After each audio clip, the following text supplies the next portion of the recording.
Good evening. The Board of Trustees regular meeting for April 23rd, 2024 is called to order at 6:01. For purposes of attendance, all members are present except for Trustee Kerfan. President Chan is joining us remotely, so all votes today will be via roll call. First item of business is adoption of the agenda. What are the wishes of the board? I have a motion by Trustee Mailing and a second by Trustee Solis. Roll call vote, please.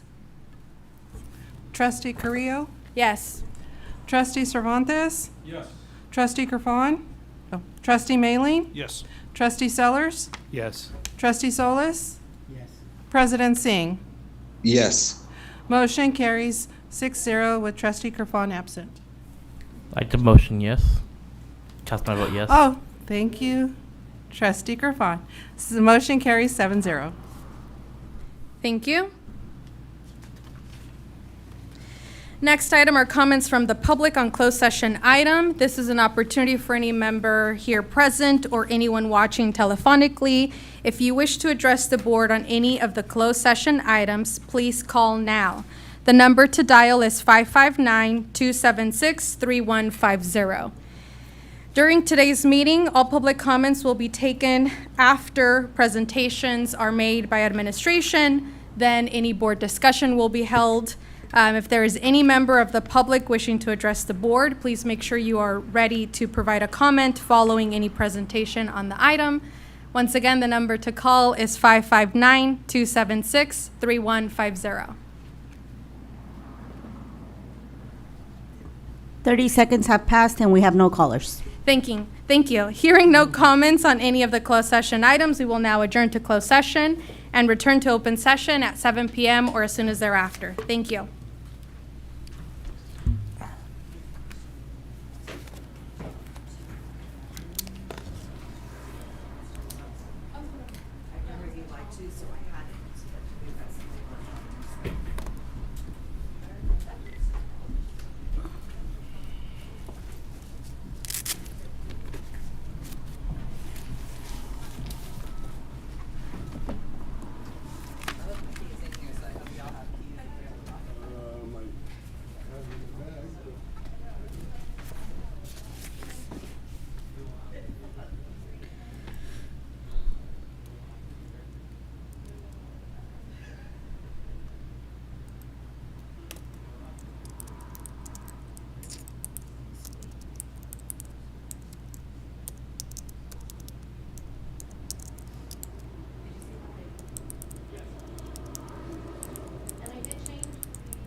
The board reconvenes to open session at 7 p.m.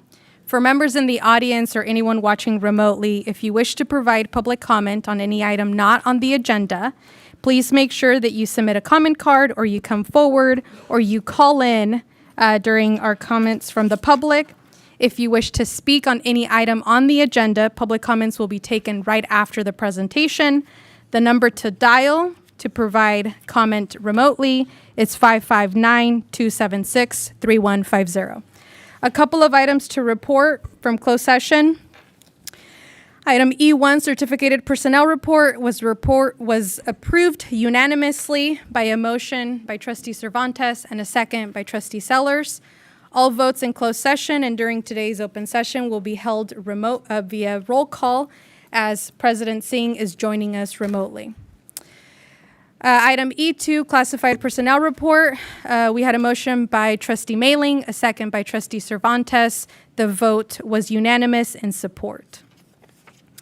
Finally, the board took action via roll call vote to deny RMA number 002168. The vote was unanimous by a motion by myself and a second by Trustee Mailing. I will now turn it over to Superintendent Davis.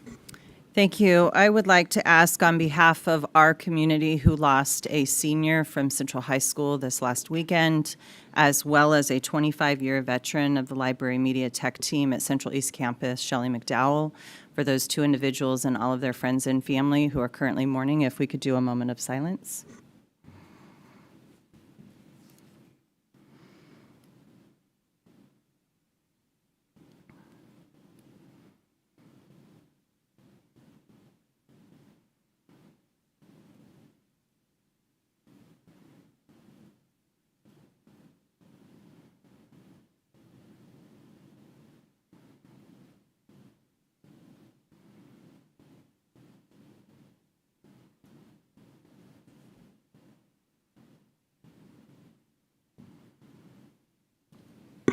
Thank you. And we would like to just also remind everyone that we do have supports both for students at the campus at Central High School, should any student have a concern, and staff supports as well through our health program.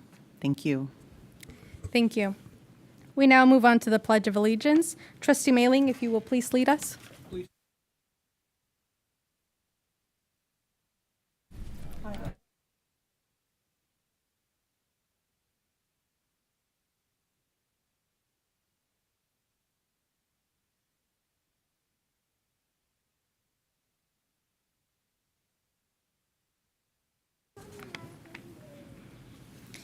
Thank you. We move on to our community engagement information, and today we will be hearing from Vanessa Perez.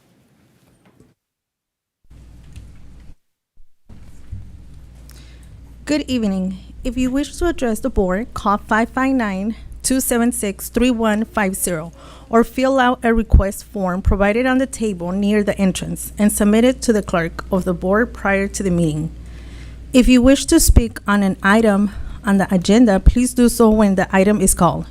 If you wish to speak on the item not on the agenda, you may speak during the public comment section of the agenda. Buenas noches. Si desea dirigirse a la mesa directiva, llame al número 559-276-3150 o complete un formulario de solicitud provisto en la mesa cerca de la entrada y preséntelo al secretario de la mesa directiva antes de la reunión. Se permitirán comentarios públicos relacionados con los temas de la agenda cuando se llame el tema. Los comentarios públicos sobre un tema que no está en la agenda se permitirán durante la sección de comentarios públicos de la agenda.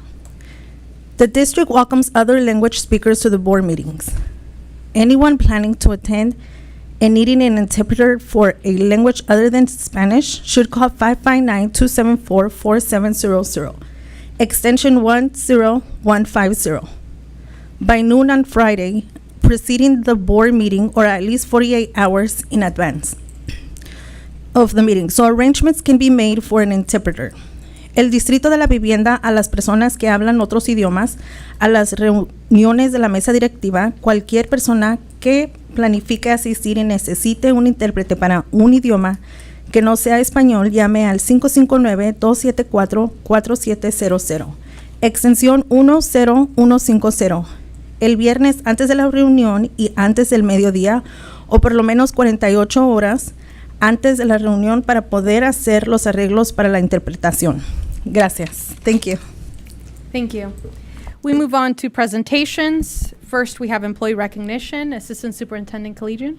Thank you, Trustee Carrillo. It is my pleasure to acknowledge both Pershing Continuation High School and Pathway Community Day School for being recognized as 2024 model schools. Pershing was one of 31 schools recognized for this honor out of a total of 430 continuation schools in the state of California. Teachers and administrators at model continuation high schools work together to develop relationships with students and partner with families to create a personalized learning environment and provide them with opportunities to explore options beyond high school and prepare students for success at the next level and the chapter in their lives. This is what Pershing staff is passionate about and provides each student that walks onto their campus daily. Pathway Community Day School has a unique honor as well, as this was the inaugural year for the California Department of Education recognized community day schools as model schools. They were one of 8 schools recognized in the state. Pathway also has one of 3 schools that was highlighted in the CDE press release, which stated, "The seamless integration of social emotional learning practices into the curriculum creates a nurturing environment. This positive support mechanisms for students facing behavioral challenges observed during the site visit reinforce the school's commitment to holistic student development." Both schools, Pershing Continuation High School and Pathway Community Day School, will retain their designation for 3 years and will be formally recognized at the state level conference taking place later this month. Congratulations to our staff and students, and please let's give them a big round of applause.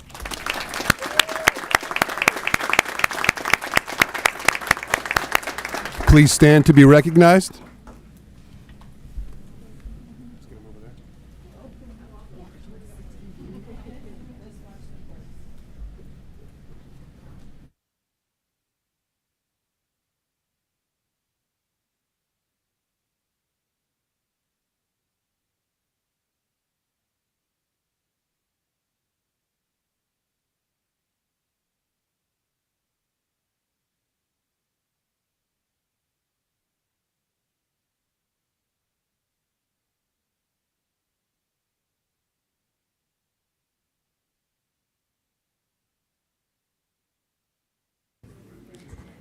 Let's give them another round of applause. Congratulations.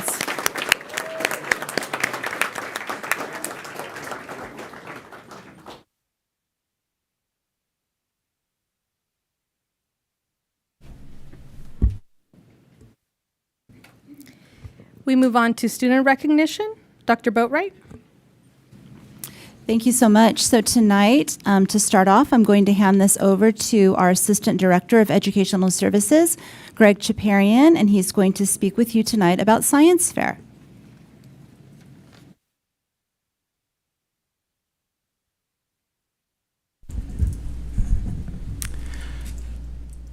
Good evening, everyone. I'm happy to be here to recognize first place winners from Central Unified's 41st Annual Science and Engineering Fair. In the Science Experimentation category, our first place winner here with us is Megan Kinnanen, a 6th grade student at River Bluff, and had a project titled Smells Like Something Burning. Megan's inquiry question was if scented candles burned faster or slower than unscented candles. Her procedures were excellent in following the scientific method, and Megan concluded that scented candles do not burn faster. So if you're buying candles for safety reasons like power outages, now we know you can make the situation a fragrant one. In the invention and design category, our first place winner, Ashlyn Sharnick, a 5th grade student at Central Elementary, unfortunately she's not able to join us tonight, she had a project titled Solar Powered Irrigation System. Ashlyn combined renewable energy, water conservation, and engineering and design to create an energy-efficient, closed-loop irrigation system. She had a water tower that was connected to a water basin as well as a crop field and utilized a pump powered by solar energy. All that you heard is correct. She did all those things. It was an excellent working model on display for all to see and try. We're proud of Megan and Ashlyn's accomplishments and look forward to more great projects from them in future years, as well as all of our other Central Unified scientists and engineers. Thank you.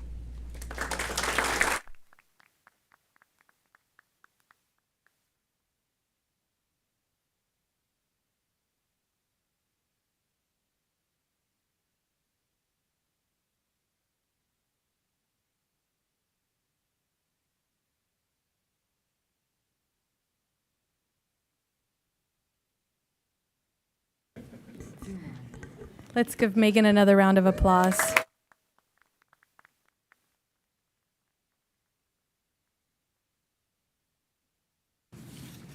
Okay, and next I'd like to introduce you to our 2023-24 Spelling Bee District winners and Fresno County Spell-Off contestants. First of all, these 4 students that we'll be recognizing earned their right to compete at the Fresno County Scripps Spell-Off on March 19th by placing either first or second place in the Central Unified District Spelling Bees. Congratulations to these students for their success and on not only winning their school site spelling bee, but also the district spelling bees, which allowed them to compete at the county level. So tonight we have from our elementary school sites, Tilly Elementary, we have Bryson Yang with his coach, Sang Fong. We also have Liddell Elementary, Elen Hovasinian with her coach, Mao Kang. Our middle school students tonight, absent, but we'd still like to recognize him from Houghton Kearney Elementary is Ethan Cox. His coach is Katie Sullivan. And last but not least, from El Capitan Middle School, we have Raj Kiran Kaur Jandu with coach Rachel Stansberry. So let's give those students a round of applause.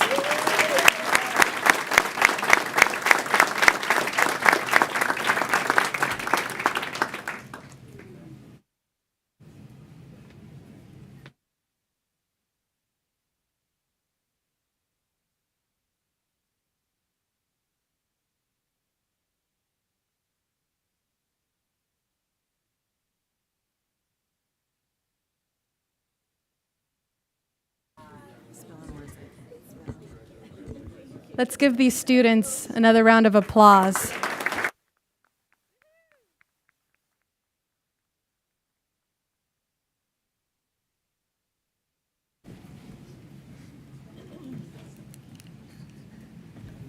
Thank you so much. And let's give one more round of applause to all of our students today. Here, thank you. We move on to Foundation from Central Schools. We have Executive Director Dohi to present today.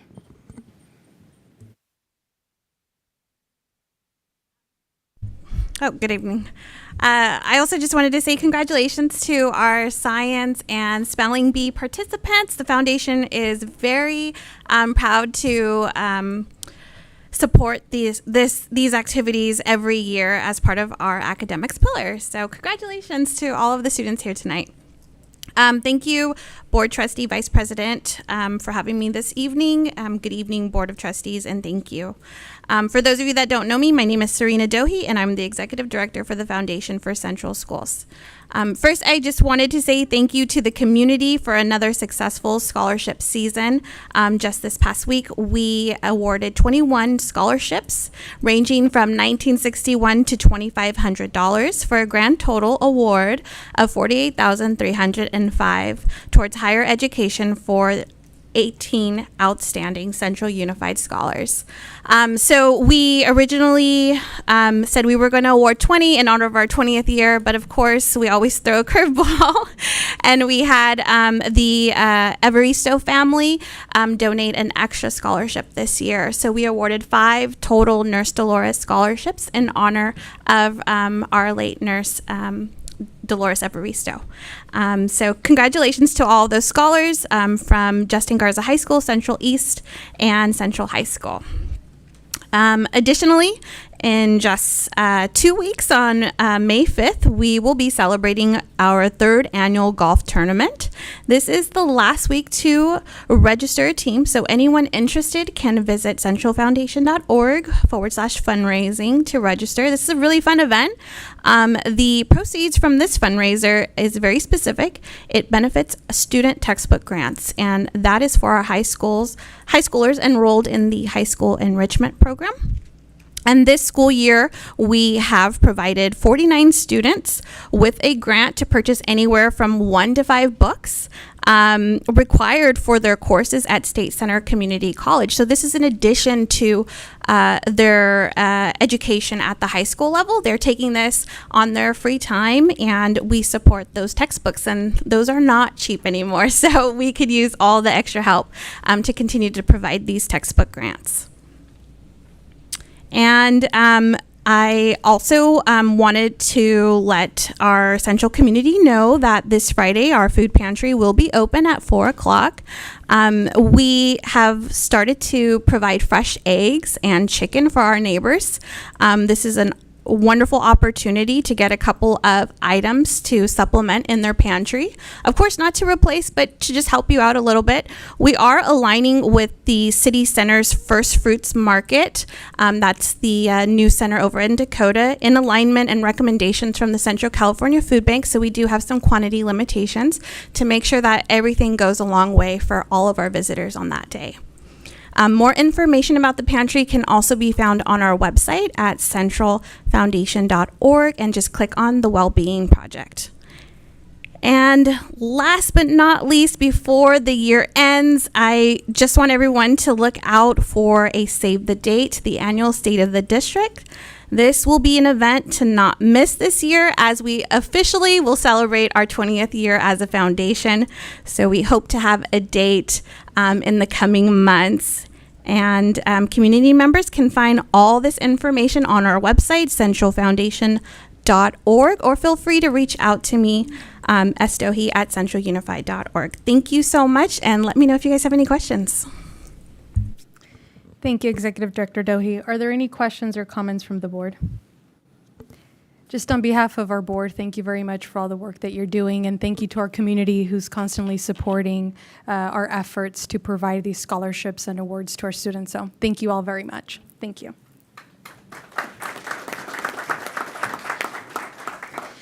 We move on to our Employee Association highlights. We will first hear from Central Unified Teachers Association, CUDA President, Ms. Bolton. Thank you very much for having me. So I'm going to talk about something that I think that everybody knows, but I want to point out how important it is and how productive it is in our district. So communication is very important. So productive collective bargaining units and school district administration, those relationships are dependent on open and honest communication. CUDA and Central are working through a variety of very challenging issues right now, but the lines of communication are open in both directions. We have regular calendared meetings to get in front of issues before they become too big, and to brainstorm how we can meet them as they come. And we also reach out to one another, both groups, with urgent issues to try and resolve conflict and problems before they get too big. So after the recent discussions that I've had, and I know that some of my membership have had with administration surrounding the board policy on grading policies, I am confident that what you're going to hear tonight when that comes up on the agenda will be helpful, and that we will be able to address the concerns that I spoke to each and every one of you board members about, because we are opening up those lines of communication. And so we've got plans for the future when board policy is coming up that might be hot topic, to get ahead of that and have those discussions prior to them showing up on the agenda. I'm really excited about that because knowledge is power and communication is super important. So thank you very much. Thank you, CUDA CUDA President Bolton. We do not have a representative or report from our California School Employees Association, so we move on to our next item, reports. First item under this report section is receive information regarding summer school 2024. We have Assistant Superintendent Boatwright. Go ahead. Okay, thank you so much. So tonight we are bringing information to you regarding this year's summer program. Summer school is held each year to support at-risk students in literacy. Students that aren't reading at grade level need a longer school year to build those skills, and so we intend to make every effort possible to provide an extended school year for those students. We also offer credit retrieval courses, original credit courses, and new this year, we are offering 2 dual enrollment courses at the West Fresno Center. We're prioritizing enrollment for our special populations of students. And so now I'd like to hand this over to our Area Administrator, Jeff Garrett, to provide some additional details. All right, so good evening, President Singh, Vice President Carrillo, members of the board, and Superintendent Davis. We are looking forward to providing another great year of summer programs here in Central Unified, and we appreciate the opportunity tonight to provide an overview. This summer, we're excited to provide Central Unified Extended Learning Summer Opportunity. This year, it will take place at River Bluff Elementary School for students that are currently in grades TK through 3rd, and that's in addition this year to incorporate our transitional kindergarten students in that, and at Rio Vista for grades 4 through 7.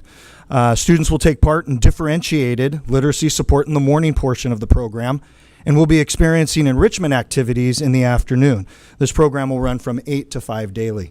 The program opportunity to participate, or the opportunity to participate in the program, will grow this summer. We're excited as the families of unduplicated students will be receiving registration materials. We continue to host our annual Kinder Camp opportunity this year at Roosevelt Elementary, and this will also be the home of our elementary extended school year program. Central East High School will be hosting a number of opportunities for students this summer. Extended school year for secondary students, the 8th grade bridge program for incoming freshmen, as well as credit recovery and original credit opportunities will also be held there, as well as an extended learning program component. We're excited as we continue to grow and expand those opportunities for our students. This year, Spanish 1 and Spanish 2 have been added as original credit courses, and World Cultures has been added for credit recovery. In addition to those opportunities at Central East High School, class will also be providing opportunities for their students to enroll in courses that they need to recover credits for towards graduation. And our Central Online Homeschool will also be offering their students credit recovery and original credit courses. In a partnership with Fresno City College, as Dr. Boatwright had mentioned, and being held at the new West Fresno Center, we're offering for all high school students the opportunity to participate in the 2 dual enrollment courses, dual enrollment course Film 1. And then for students that are currently part of the early college program at Central High School, they will be able to participate in a Bio 3 course as well. So again, we're excited for a great summer of learning and opportunity, and I am happy to answer any questions. Thank you. Before I take any questions or comments from the board, do we have any comments from the public? Hearing none, are there any questions or comments from the board? Trustee Cervantes? Thank you, Board Chair. And what's our capacity? How many kids can we house in each one of these? So the numbers can vary. Kindergarten camp is 80 annually. Our ESY programs, we look to staff in conjunction with the number of students that will be participating. A lot of that number is identified through transitional IEPs and IEP meetings that happen at the end of the year, and students identified through that process. So then staffing is built to accommodate that. We look for our credit recovery programs and original credits. Our goal is that everybody is able to participate with a course that they needed. We do everything we can with the staffing that we acquire to shift and move to ensure that. Last year, everybody did get to participate that wanted to be a part of that program. And then with our literacy camp or our extended learning opportunities, that's a grow for us this year. So we will work to accommodate based on our staffing and our program capacities. Last year, between the two sites, we were a little over 500. So I would expect us to be in that same range, but because of the expanded opportunity, I would expect some expanded enrollment as well. And what are we doing to get this information out to our students? And we're not just putting a flyer Absolutely and not. sending home. Are we actually actively calling parents? And okay. So all of the above. High school sent out a kind of a save the date about a month ago, a little over a month ago for credit recovery. Now that we've identified administrators who will be facilitating those programs, additional information is coming out fast and furious. So there'll be parent square messages, everything translated in multiple languages for registrations for our extended day opportunity. That's being done both via parent square and a link with a QR code, as well as paper copies at the elementary and middle schools. Those will be available over the next couple of weeks. Credit recovery, original credit, students are registering through their academic counselors, both at the middle schools and at the high schools. That also helps with identification of courses and having that information put into our ARI system so we can ensure that students are enrolled in the classes they need. All right, great. One, do we call parents? And two, do we have the staff to be able to call parents? Yes, so we work very closely with our community liaisons, Okay. and the different programs are structured a little different, but we're absolutely in contact with our community, really with our extended learning opportunities, those grades TK through 7, a lot of personal phone calls, a lot of reaching out, and I appreciate the partnership with our community liaisons and that team. They've helped us last summer with winter school, with spring school, and they've been an integral part of communicating the information to families, ensuring that they are aware of those opportunities, and it also helps because then we have a better number of knowing who's committed to being there. Great. Appreciate it and your effort. No, thank you. Thank you very much for expanding the programs and the courses that we're offering. How are we determining what courses to offer and where to expand? So what we'll do is we have past years to reflect on, and so we'll know approximately how many English 1 courses or Math 1 courses. We're always looking at registration, which is happening as we speak. So as those numbers are being pulled, if we need to add a section or we need to decrease a section and move that staff to another area that they can facilitate. When it comes to original credit courses, really listening to kind of what is in the atmosphere of interest. Spanish 1, Spanish 2 were 2 of the courses this year that community had some interest in us adding. And so in doing so, that's a great opportunity for not only our incoming freshmen, but also our incoming sophomores and juniors who may need 1 or both of those courses as well. Do we have any formal processes to collect that information from our students or from our parents, legal guardians, community members that are kind of hearing, these are the courses I want my student, my child to have access to over the summer? We haven't done any official survey or data collection. When we started a couple of years ago, what we tried to do was identify a course at each incoming 9th, 10th, and 11th that would open up an elective spot. And so really focusing on a course that would allow that to happen. And that's why we originally landed where we started, looking then at different things like CLI by literacy, 4 years of a language, some of those components, helping to identify where we could expand, but nothing that's been an official data collection tool.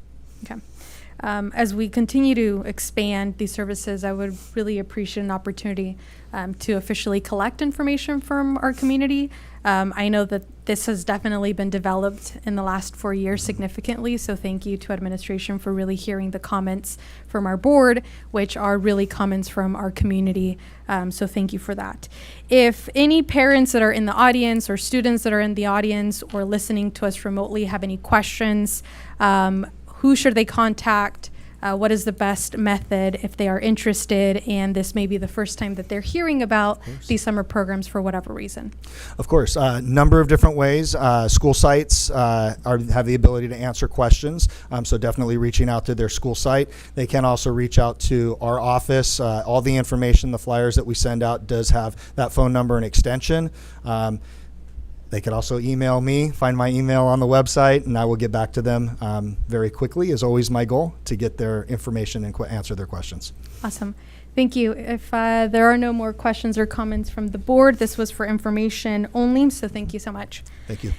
We move on to our next item, Superintendent and Board Communications. We'll begin with Superintendent Davis. Thank you. Just a couple of things.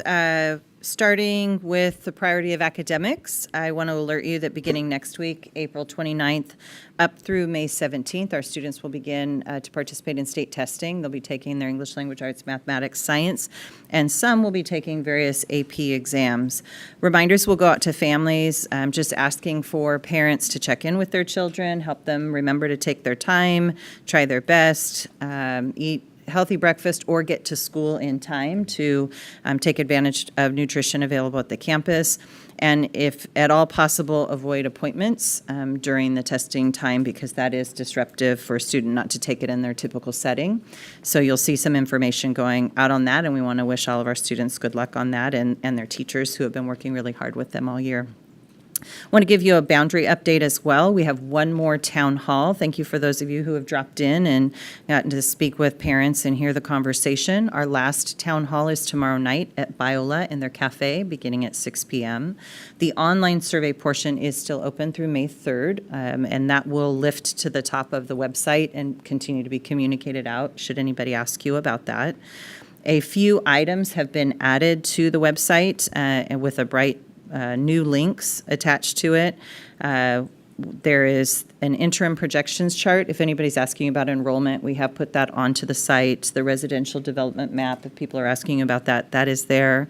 Our frequently asked questions up until last night are now there in 3 languages. And will be updated with last night's questions and Biola's questions next. And so there's a date next to that matching it. So we did put all the general questions at the start, but if families are asking about the outcome or a specific question to you and they know what night they went, whether to El Capitan or to Glacier Point, we did sort the questions that way so they might be able to find their specific question easier. Our plan is still on track to bring all of the input that we are gathering at each table group in their notes has been compiled and collected for you, as well as all the notes on the survey. That will come to you as well, May 14th, to begin your review. And then lastly, on this item, we did receive some reports on the survey itself. The maps are more blurry than people want in order to be able to see the streets. So if you have that happen, please encourage them to just look at all of the web or on the links that are on the website for them. Those are much more clear and they can see the street labels there. There will also be a link added in probably the next day for individuals, once town halls are done, for individuals who may want to design a map that's specific and or different than the maps that they've seen. Right now, it's an ability to do when you're at the town hall, but we also wanted to make sure that was available once the town halls were done. Lastly, I did put an invitation in front of each of you. Our student cabinet has had a great year this year, really getting into the Central Unified Guiding Principles, specifically on the beliefs and what they mean to students. And so I invite you to our last session on May 22nd at 9:45. If you can join us, hopefully that's enough time to work schedule out. I think you'll be most impressed with this group of students, 7th grade through 12th grade, and how they have taken those guiding principles set by you to really be understood through students' a lens. And lastly, just a reminder, next week on Tuesday, 9 a.m., we do have a topping off ceremony at our new elementary school being built, and we hope that you can join us. Wear shoes that can walk through dirt. And that's it.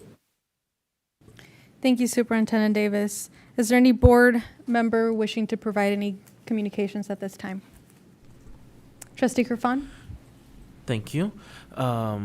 Just want to say thank you to all of the parents who have had a chance to speak with at our town halls. I've had the pleasure of going to all 3 so far, and it's great seeing how involved and how passionate a lot of our parents are, and just know that it can be a little bit, confusing when we're looking at new maps, but we appreciate all the feedback we're getting, and continue to make your voices heard, especially those of you who are in the Biola community, and we'll be at the town hall tomorrow.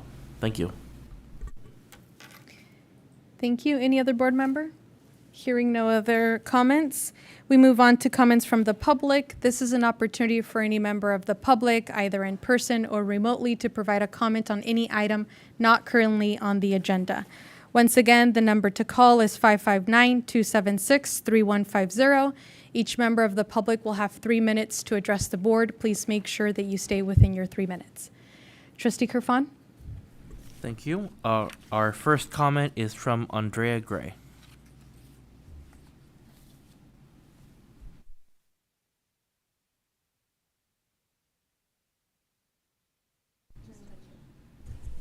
I am here about the boundaries. I did attend the meeting last night that was held at Rio Vista, and we were presented with objectives, a list of objectives that were used to make the boundaries. I'm going to just really quickly read those objectives.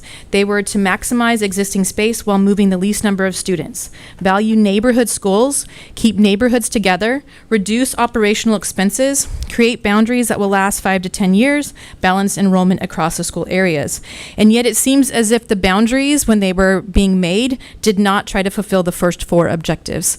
Only boundary or option A actually keeps kids at their community schools. Every other option, B through E, is shipping kids across the district to schools far away from their neighborhood school.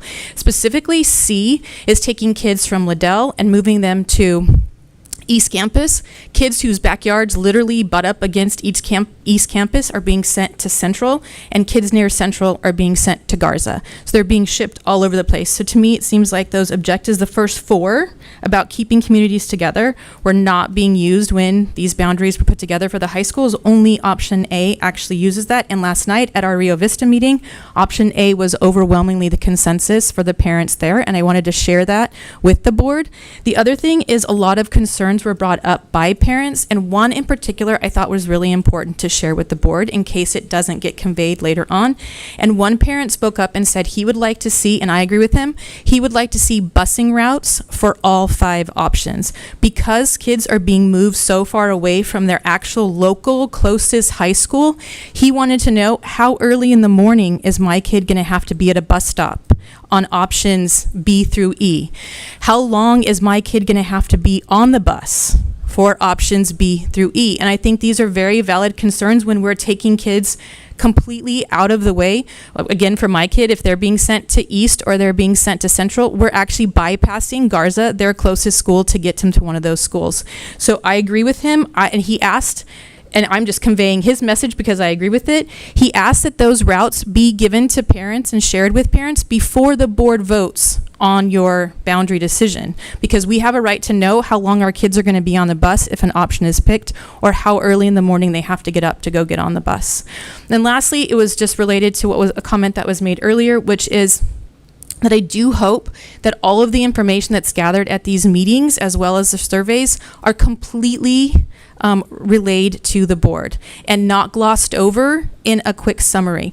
As parents, we have obviously huge investments because these are our kids, and so we have valuable insight. We had very valid concerns, so many valid concerns brought up last night for options B through E, and so I hope that the district plans on addressing those concerns, and that the board also asks those same questions before an option is chosen. Thank you.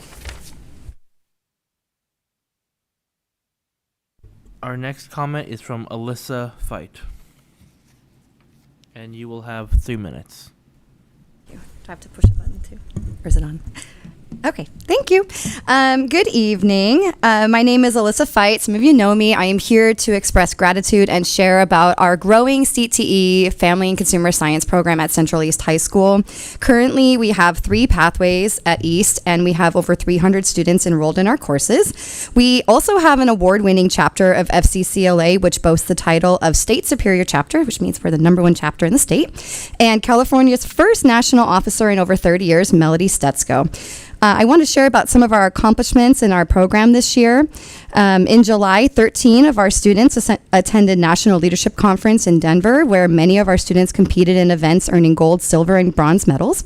In August, 22 of our students enrolled at Fresno City College in dual enrollment courses, and many of them are leaving high school with enough units to apply for a child development permit that they can now use to begin working in childcare settings after graduation. In September, our Intro to Design class showcased their skills and made all of the lovely centerpieces centerpieces for the Fresno County Fall Dinner. In October, we entered an exhibit in the Big Fresno Fair and earned a first place ribbon, and our senior student Emma Smith won Best in Show for her recycled interior design project. We also hosted a financial literacy simulation in which 150 students learned about budgeting. In November, we saved 39 lives through a blood drive that was organized by senior student Adon Olagi. Child development students also began volunteering weekly at Steinbeck Elementary, where they work closely with central staff and students in preparing for future careers in child development and education. In December, our student senior Isabella Tapia collected nearly 100 toys for families in need in the central community. In February, we hosted over 200 people at our Spring Leadership Conference, and 16 of those students qualified for State Leadership Conference in various competitive events. In March, our students conducted a road safety assessment and created a PSA video that earned our chapter one of 12 National Programs Award and a $1,000 cash prize. On Friday, during lunch, our ROP fashion design students will be hosting their annual fashion show with garments that they have constructed entirely from scratch. I'd like to invite any district staff, board members, and community members to see what these students have produced on Friday, held at Central East in the PAC. On Saturday, 26 of our students and staff will be heading to Riverside, where we expect to compete at State Leadership Conference, and then those who qualify will head to Seattle in June for nationals. I want to thank my school administration, Brad Edmonds and Courtney Avery, for their continued support of our programs and our activities. They always seem to find a way to help my dreams become realities. I also want to give a thank you to the district administrators and school board members for always approving our many field trips, and also a special shout out to Mr. Paul Burrell for his support and dedication to my programs. He has made an incredible impact on me as an educator and my program, and his impact and legacy will continue to carry on even after his retirement. We wish him luck, and thank you for your time. Thank you.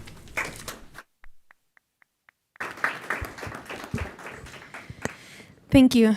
Do we have any telephonic calls for public comment? We have no calls at this time. Okay, thank you. Does that conclude our public comment in person? That's all I have for unscheduled comments. Okay. Thank you very much. With that, we move on to our consent agenda. A couple of items I'd like to highlight before I request action on this item. We're adopting if the board approves, there is resolution number 2324-36 in recognition of Asian American Pacific Islander Heritage Month.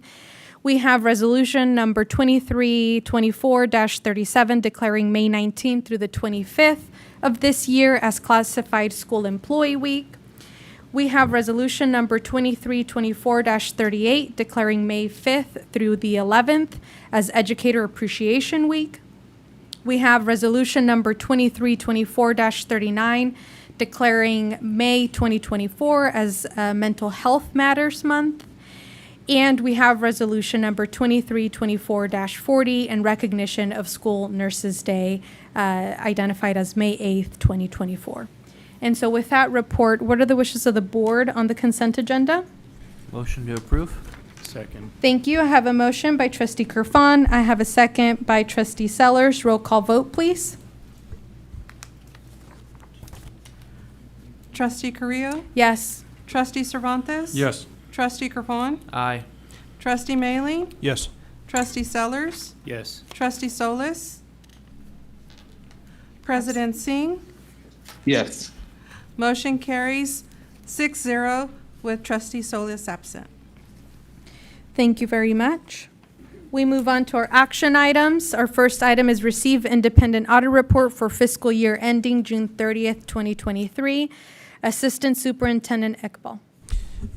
Good evening. We have our District Auditor, Charles Rebley from Crow LLP, presenting the audit for fiscal year 22-23.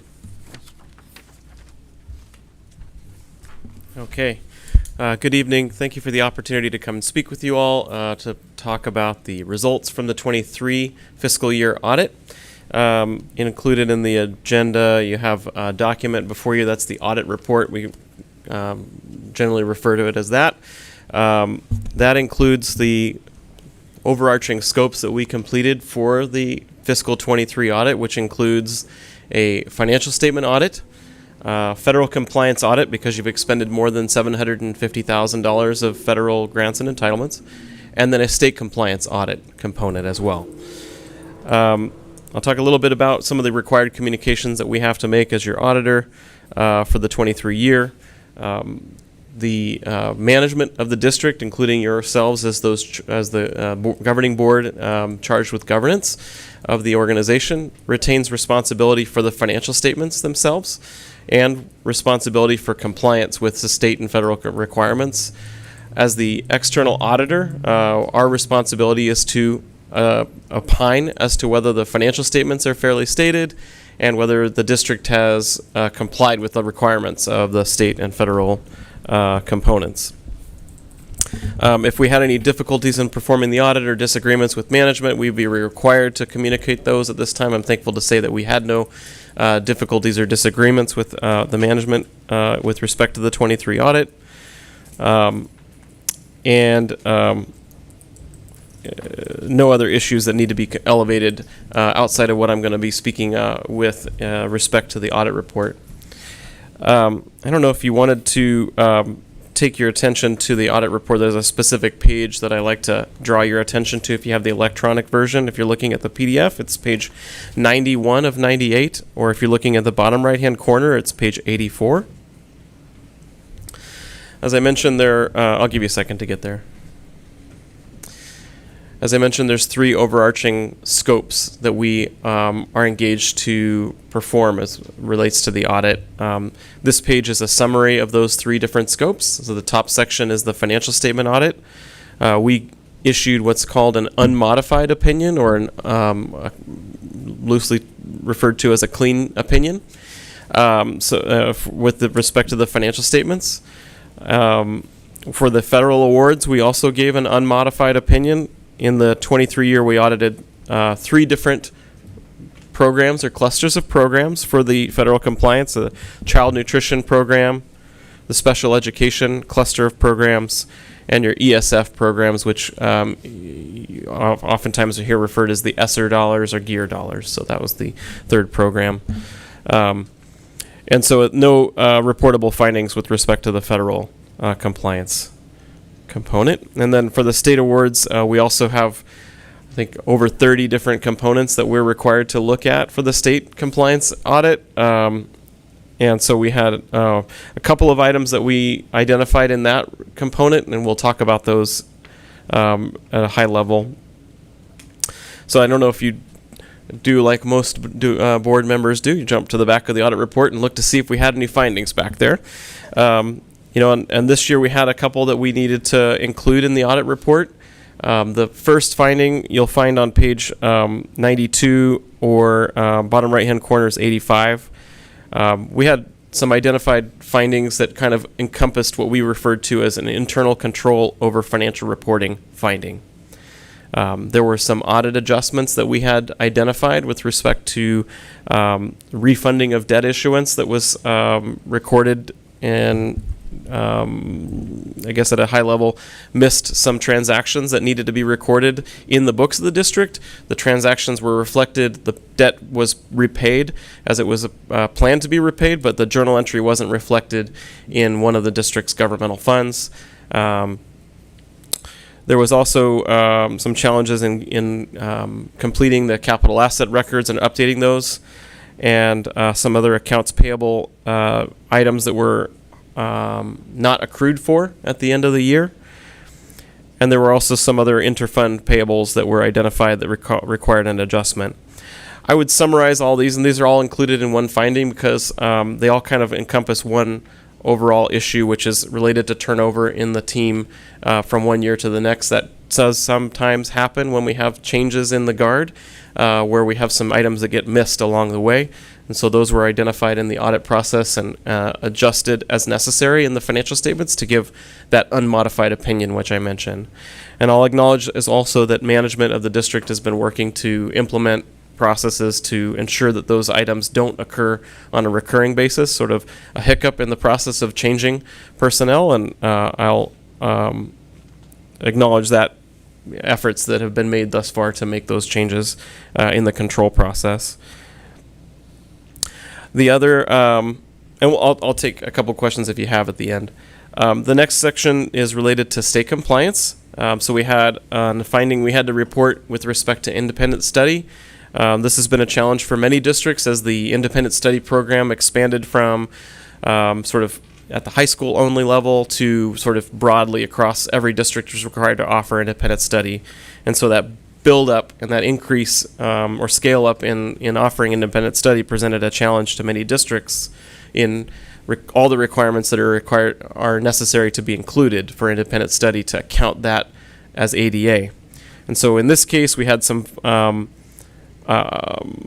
forms that we requested and looked for the supporting documentation that didn't have all the necessary signatures or other components included in the forms to be able to qualify as included in ADA. So in total, there were about 22 ADA that resulted in the finding that we have to include for state compliance. The fiscal impact of that is a little under $300,000, about $286,000. So relative to the overall scope of the program, not significant, but still notable.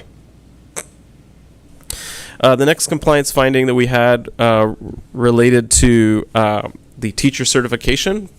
So this is where we have to, as part of our audit, we look to a sample of teachers to see that they are appropriately certificated to teach the class that they are assigned to. And most times that just means that in this case, some of the supporting documentation, we were not able to identify that the teacher was assigned to a class maybe that had more than 20% of its pupils that were limited English proficient. We weren't able to get the certification showing that they were certified to be able to teach classes that had more than 20% LEP students. So the fiscal impact of that is about $246,000 for those ones that we identified in our testing. The last finding that we identified related to the GAN limit calculation, there's a form that's required to be submitted as part of the unaudited actuals called Form GAN, and it reports ADA from a prior year, and there's some apportionment related to that. There was a data input error in the GAN form that was submitted to the state. We identified that, and when we have that, we have to report it. Even though the form was subsequently resubmitted to the state and has been corrected, there's no fiscal impact from that. It just means we had to report it because it was wrong when it was originally submitted to the state. They're going to see that and want to see the finding in the report as well. So, again, no fiscal impact from that finding. So that summarizes the 3 state compliance area findings and the overall financial reporting finding. I'll acknowledge again the management has made efforts already to make sure that those findings that were identified are not going to happen in the future. So we hope the best for that, and would welcome any questions you may have about the findings or the audit process. Thank you. Before I open the floor to any questions, Superintendent Davis, do you want to provide an update, and then we'll take any public comment if there is any. I think we're going to want to follow up on, and we've talked to Assistant Superintendent Iqbal about this, on the misassignments, teacher certification. We actually have that documentation, and I appreciated your point about turnover and a change of staff. So those internal controls as new staff were coming in. And so for your acknowledgement, if we need more details, I know Assistant Superintendent Collegian's ready to share it, but we did have a music teacher that was pulled in this and has proper certification. So we'll follow up with you on that one. We'd like to remove that from the audit findings if we can. We can't take it out of the audit report, Okay. but we can go through and assist you through the audit appeals process to Perfect. remediate Thank it. you. I just Mhm. wanted to make sure they knew as well, because Sure. it was late in receipt of it, but we've got all the documentation you're That's looking great. for. Are there any comments from the public on this item?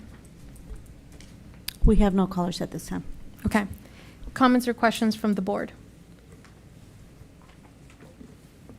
Okay. Hearing none, thank you very much for that report. The action is to receive the independent audit report, so are we just taking a motion to accept the report? Okay. So is there a motion from the board to accept the independent audit report? Thank you. For the fiscal year ending June 30th, 2023, I have a motion by Trustee Solis. I have a second by Trustee Mailing. Roll call vote, please. Trustee Carrillo? Yes. Trustee Cervantes? Yes. Trustee Mailing? Yes. Trustee Sellers, Yes. Trustee Solis, Yes. President Singh. Yes. Motion carries 6-0 with Trustee Kerfan absent. Thank you. The audit report is accepted. Thank you. We move on to item 2, hold a public hearing and approve quarterly Williams uniform complaint procedure. We have Assistant Superintendent Dr. Boatwright. Yes, thank you. So the Williams Uniform Complaint Procedure provides information on reported deficiencies of sufficient materials for students or complaints for facilities. There were no deficiencies reported for this quarter. Administration is recommending the board hold a public hearing and then approve the April quarterly Williams Complaint Procedure. Thank you very much. And with that, I will open the public hearing. Is there any member of the public wishing to speak during this public hearing? We have no callers. Okay. Do we have any comments in person? Not on this item. Hearing no comments, the public hearing is now closed. The next item is to approve the quarterly Williams uniform complaint procedure. Are there any questions or comments from the board? Hearing none, is there a motion to approve? Thank you. I have a motion by Trustee Cervantes. Is there a second? Second. I have a second by Trustee Sellers. Roll call vote, please. Trustee Carrillo, Yes. Trustee Cervantes, Yes. Trustee Kerfan, Aye. Trustee Mailing, Yes. Trustee Sellers, Yes. Trustee Solis, Yes. President Singh. Yes. Motion carries 7-0. Thank you. We move on to item 4 under action items. Item 3, accept gifts to the district. Assistant Superintendent Ekbal. All right. Good evening. The district has received 3 gifts. One from Central High School received several donations for the Central senior class of 2024, valued at $1,475. The second one is Central High School received a donation of $50 from Deborah and John Giannopoulos for Jameson Welding Scholarship. And the third one is Glacier Point Middle School received a donation of $603.02 from Glacier Point Middle School PTA for the Liddell Scholarship Fund. Administration is requesting the board to accept gifts to the district. As a follow-up, the district will send thank you letters to all the donors. Thank you very much. Are there any comments from the public on this item? Not this time. Hearing none, are there any comments or questions from the board? Otherwise, can I have a motion to accept the gifts? So moved. I have a motion by Trustee Sellers. Is there Second. a second? I have a second by Trustee Kerfan. Roll call vote, please. Trustee Carrillo, Yes. Trustee Cervantes, Aye. Trustee Kerfan, Aye. Trustee Mailing, Yes. Trustee Sellers, Yes. Trustee Solis, Yes. President Singh. Yes. Motion carries 7-0. Thank you. We move on to item 4, approve revised board policies. Assistant Superintendent Dr. Boatwright. Thank you once again. So these policies are returning tonight. There are 3 adjustments that I would like to point out for BP 5121. The oversight related to which grade levels received progress reports rather than letter grades was corrected. It read kindergarten through 3rd grade and should have read kindergarten through 2nd grade.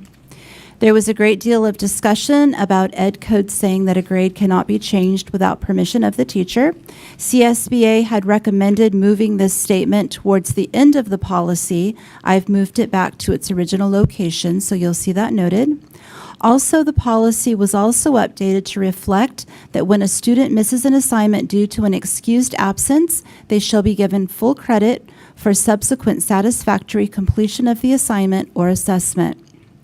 There's been multiple conversations about student and teacher involvement in this process. I absolutely hear those comments being made. This is great feedback for the reworking of the administrative regulations. Students have also spoken about receiving full credit for assignments following an absence. There's also been a lot of input on student retakes. I have an improvement network, a group of administrators and teachers from 4 school sites that have been working on grading practices for the past 2 years. They will next focus on the administrative regulations to work out the details of the board policy. The next step will be then to have that group assist with revisions for the exhibit. The exhibit addresses grading practices for special education, newcomers, and our EL students. I've had a great conversation with our union president, Laura Bolton, who did speak tonight, and have offered to include additional teachers in the review. I know there have been concerns shared, and so tonight I would like to postpone approval of BP 5121 until the next meeting. And then I am recommending, after discussion, that the board approve the other policies that are attached tonight. And I'm happy to answer any questions. Thank you, Dr. Boatwright. Are there any comments from the public on this item? Yes, we have a comment from Laura Bolton. Is she the only speaker? On this item, yes. Okay. Okay, I want to add on to that. We've had some very productive conversations in the last few days. I've learned a lot, and I think that our administration has heard a lot of our concerns. I know they've heard from our teachers who are really concerned about having the ability to instruct and assess and determine a grade for their students' achievement based on what they see with their students. It's very important. It's essential. It's one of the biggest parts of what we do in the classroom is to determine whether or not a student is performing like they should with the standards that we're trying to teach. So I would like to say that I've brought this up, and we don't have a plan just yet that has been put into place, but we definitely need elementary input on this grade policy, both in board policy and in administrative regulation. Although elementary is simpler in a lot of ways with regard to our grading practices. We have standards-based grading for our TK through 2. Once you hit third grade, we're giving letter grades, and GPAs start kicking in at fourth grade. So there is some discussion needed around elementary and how these grading policies affect elementary. And right now, we don't have anyone in the groups that were referred to that are elementary.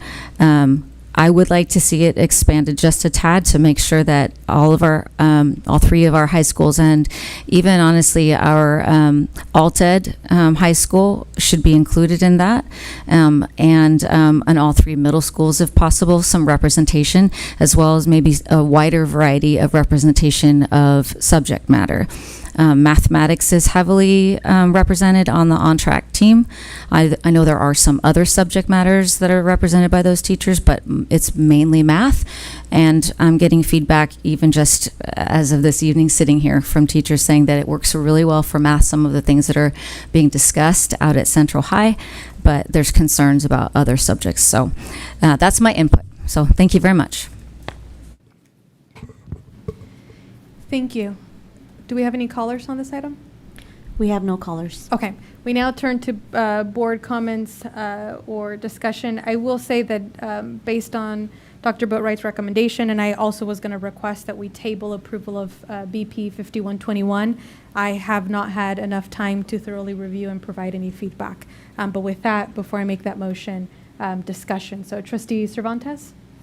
I just wanted to say how much I appreciate the professional dialogue and that moral compass to be able to work together.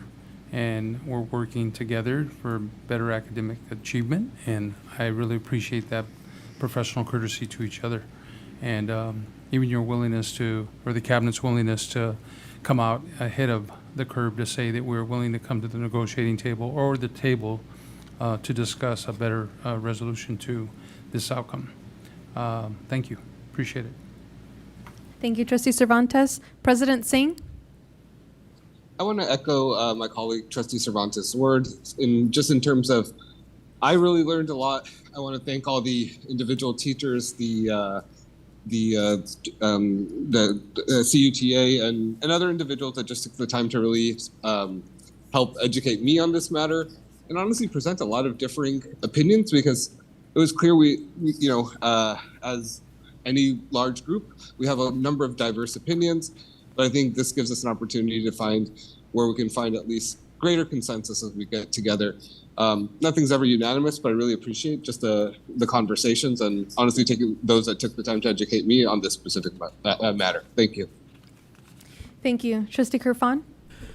Thank you. Echoing other board members, I appreciate Dr. Boatwright's recommendation about delaying this item.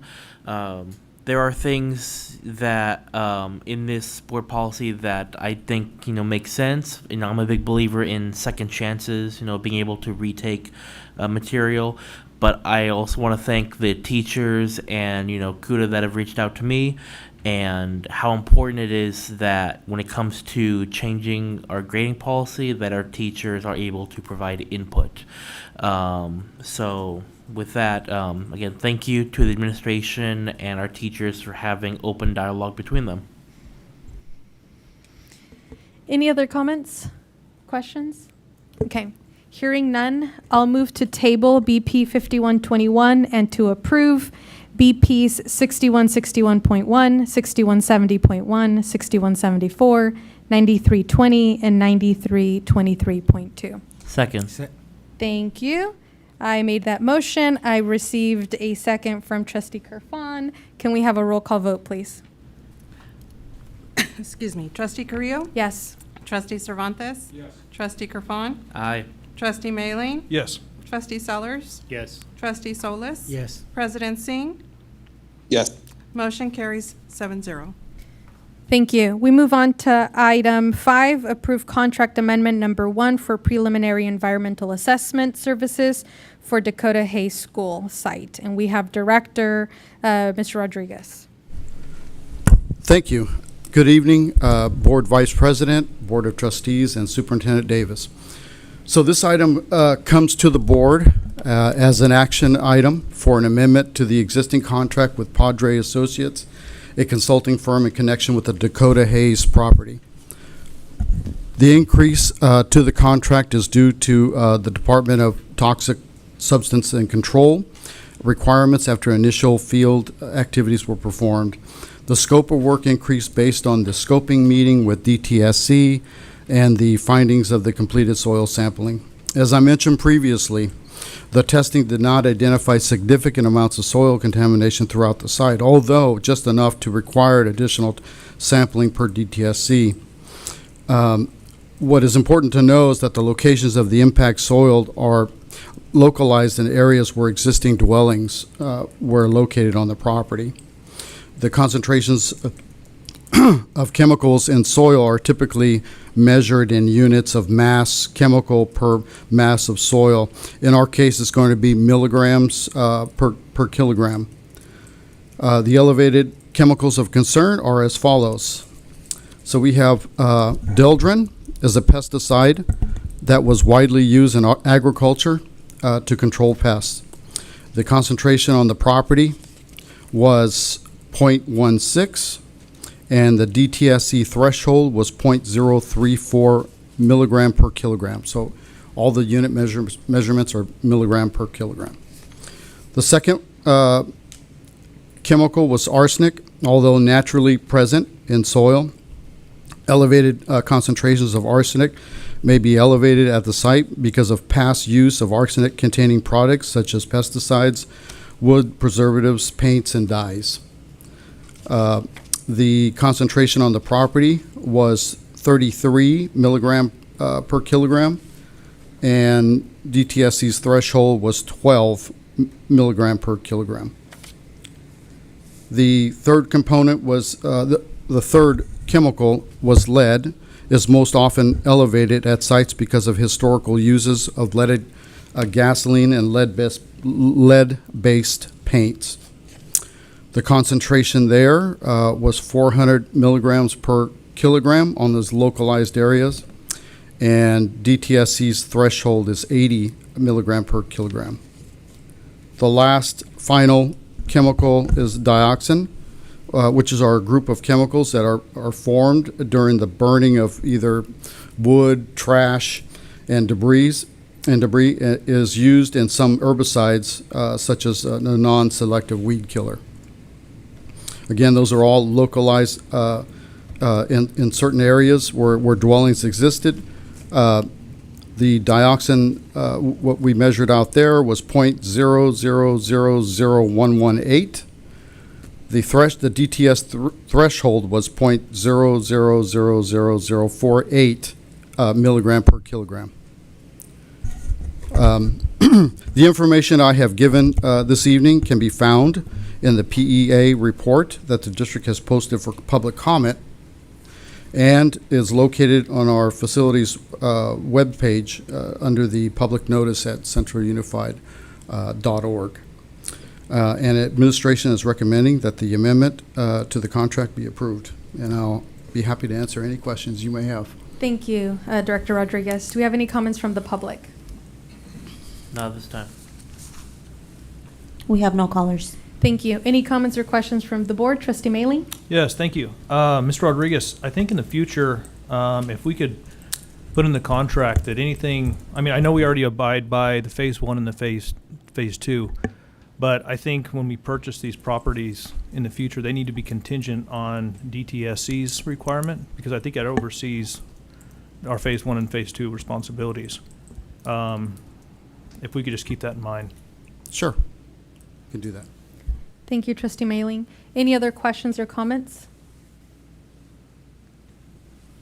Awesome, and I don't hear anyone objecting to Trustee Mailing's request, and I would agree to the extent that we can negotiate and try to minimize any of this liability and cost for us. We would like to see that happen.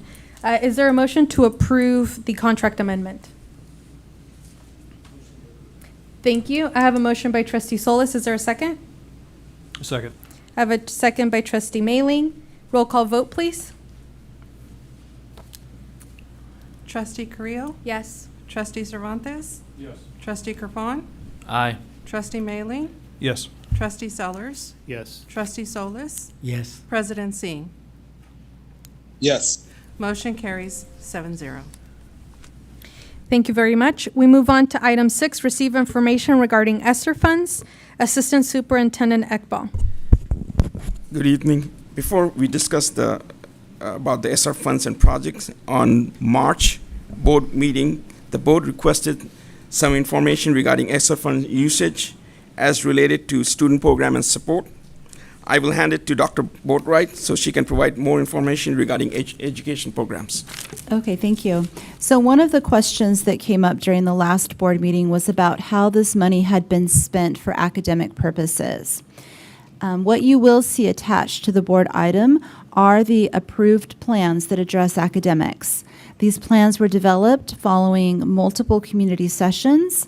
Academic items that were addressed included things such as winter, spring, and summer sessions, online tutoring, in-person high-dosage tutoring, staff to support math intervention and behavior, and web-based supplemental instruction for English learners. I just wanted to assure you that we had community input, that the plans were approved, and that significant funds were expended for academic purposes.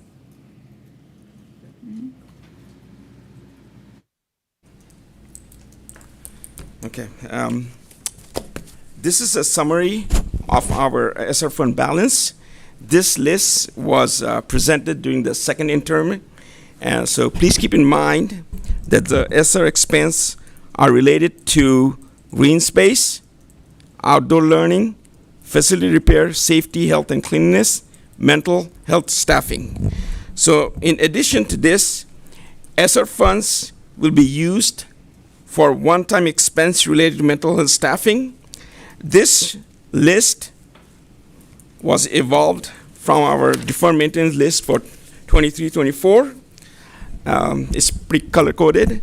So orange color is board approved. The project's going to happen in summer. Blue is ongoing. Green has been completed. And white is pending board approval. In addition to this, board requested what other projects out there that could be Esser funded. So we have the deferred maintenance project for 24-25. If you look at it, there is an E typed at the end. That could be a potential Esser fund projects. But please keep in mind that if we include these projects, there are 4 steps. Step 1, submitting a request to CDE.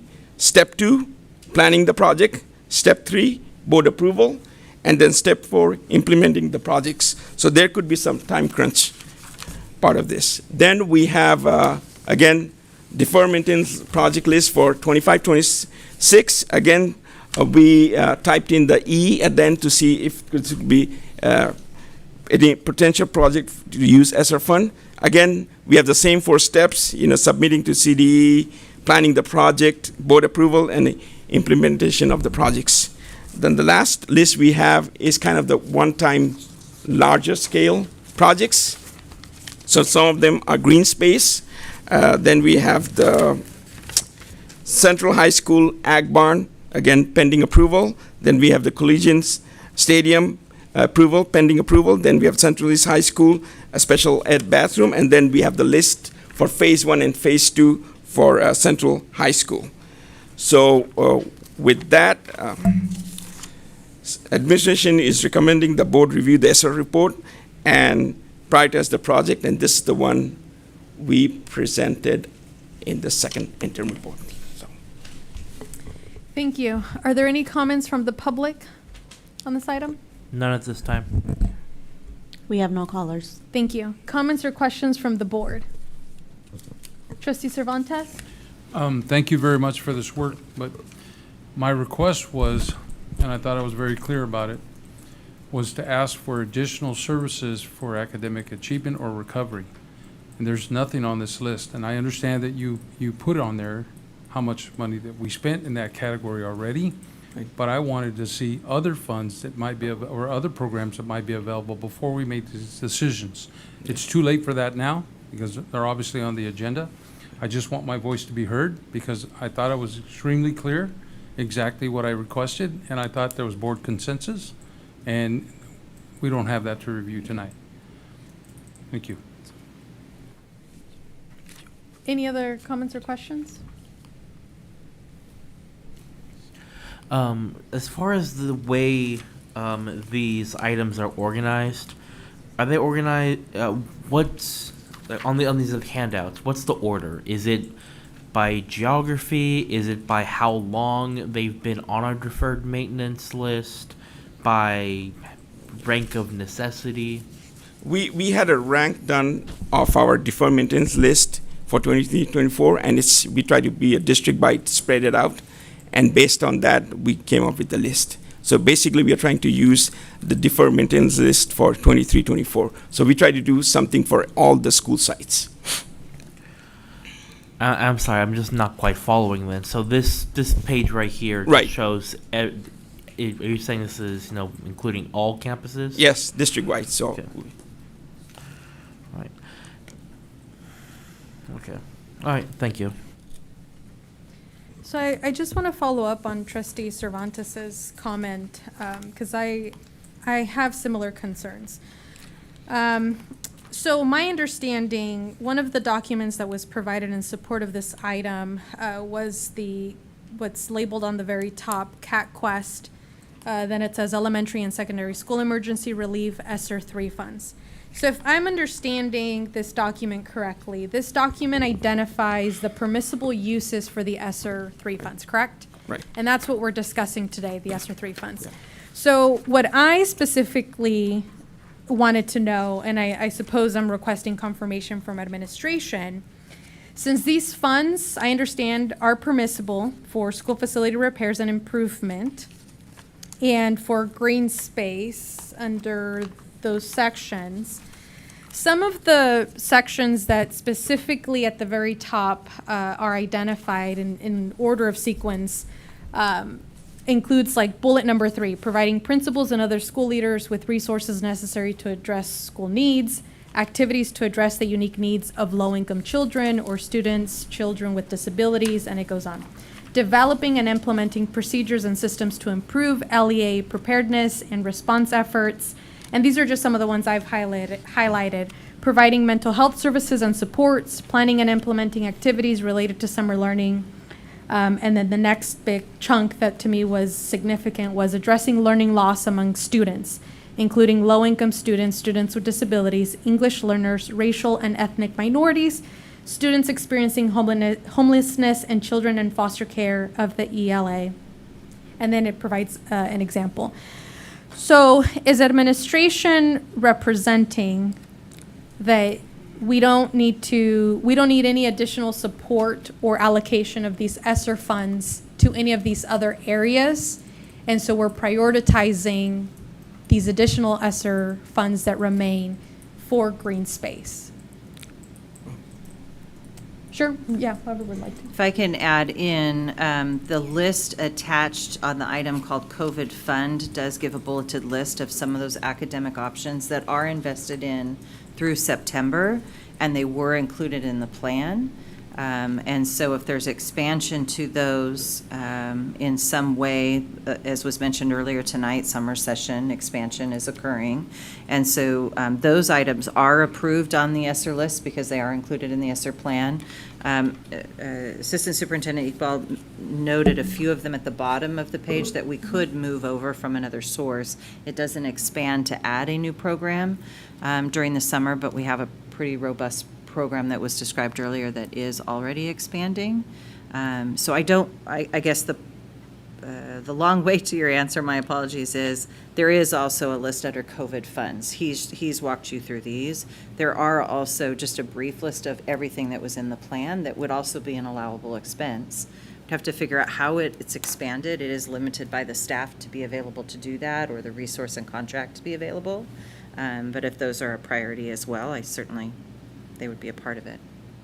Well, I mean, I think collectively, and to Trustee Cervantes' point, I think this board has made it clear that while we understand the need to update our facilities, and clearly for Central High, now that we're going to start requiring students to attend that campus and it's no longer a campus of choice, one of the priorities for the board is really providing those additional support services, academic support services. And that seems to be the intention of these funds. So what I would be looking for, and it may or may not satisfy Trustee Cervantes or other board members, but just kind of the thought process or why administration is recommending that the ESSER funds that remain be used and prioritized for the list of projects that have been presented versus some of the other services like academic support. And Superintendent Davis, you've mentioned that some of it may be limited based on human power. What can we actually do? So I think just an explanation to understand the prioritization of just those huge categories of funds. I mean, we're talking about support services, academic services versus repairing facilities, updating them. While I understand that they then support academic programs, I think that that's where the disconnect exists for me. Trustee Cervantes, does that kind of explain? You're much more articulate than I am, but yes, that's what I was trying to say. And it's not that I'm against any of these other things that are on the list. They're very worthy. And obviously, we have to make the investments that we need to improve the Central High. But with that being said, I just feel like, I don't feel like in my heart we did a good enough job exhausting the funds in academic improvement and recovery.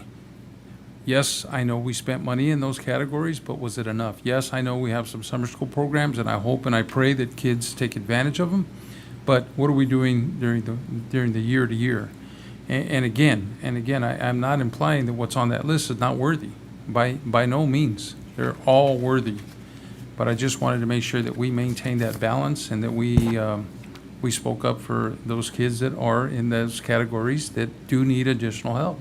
And if we're going to improve the academic achievement in this district, we have to continue to talk about those areas, and we have to continue to focus on those areas. Without it, we're not going to make any ground. And I know we can do better. I feel like we can do better. I feel it in my heart. I know we can. We have the talent. We have the resources. We just have to continue to focus on that area. Yeah, Superintendent Davis, did you want to provide a comment? If you'd like. If not, that's fine. I think the challenge that's rattling around, and I love that you support so heavily the academic side of things. I think as I shared earlier, we're heading into testing season. I think one of the challenges that came in after first investing in these, as was aligned in the Esser plan and the ELO plan that our public gave comment to and that we brought to you, it's these funds expire September 30. So anything that we do invest in has to be done and complete by September 30, and we're about to head into the summer season. So some of our options of things that might look like a great expansion, I think we have to figure out if the students would be available for some of them. So if talking about high dosage tutoring, we have a summer program, we have a captive audience, they're there. They know that they have funds to be able to do that. In terms of home to school technology, you've approved those items to expand those, and so we did add more money into that. I guess I like the challenge. I like trying to figure out what we could absorb to add more to academics. We are dealing with a calendar issue. I think that is worthwhile to note why some of these, as noted on here, facility maintenance and upgrades also were worthy of the remaining funds to be used for. So. We will do our best to use all of our categoricals, all of our expanded learning funds to continue in the academic arena. We don't want you to take by any measure this list to say that we're going to take the foot off the pedal on that project. Thank you. Trustee Kirfan? Superintendent Iqbal, can you please remind me when Central Unified was awarded these Esser 3 funds? I think we were awarded, 2 or 3 years ago. I don't have the timeline, but I think about 2021. Thank we you. got it in pieces, little Thank you. portions. So Yeah, I think believe the first award was in 2021, and then the governor and the federal government also continued to expand the allocation of funds.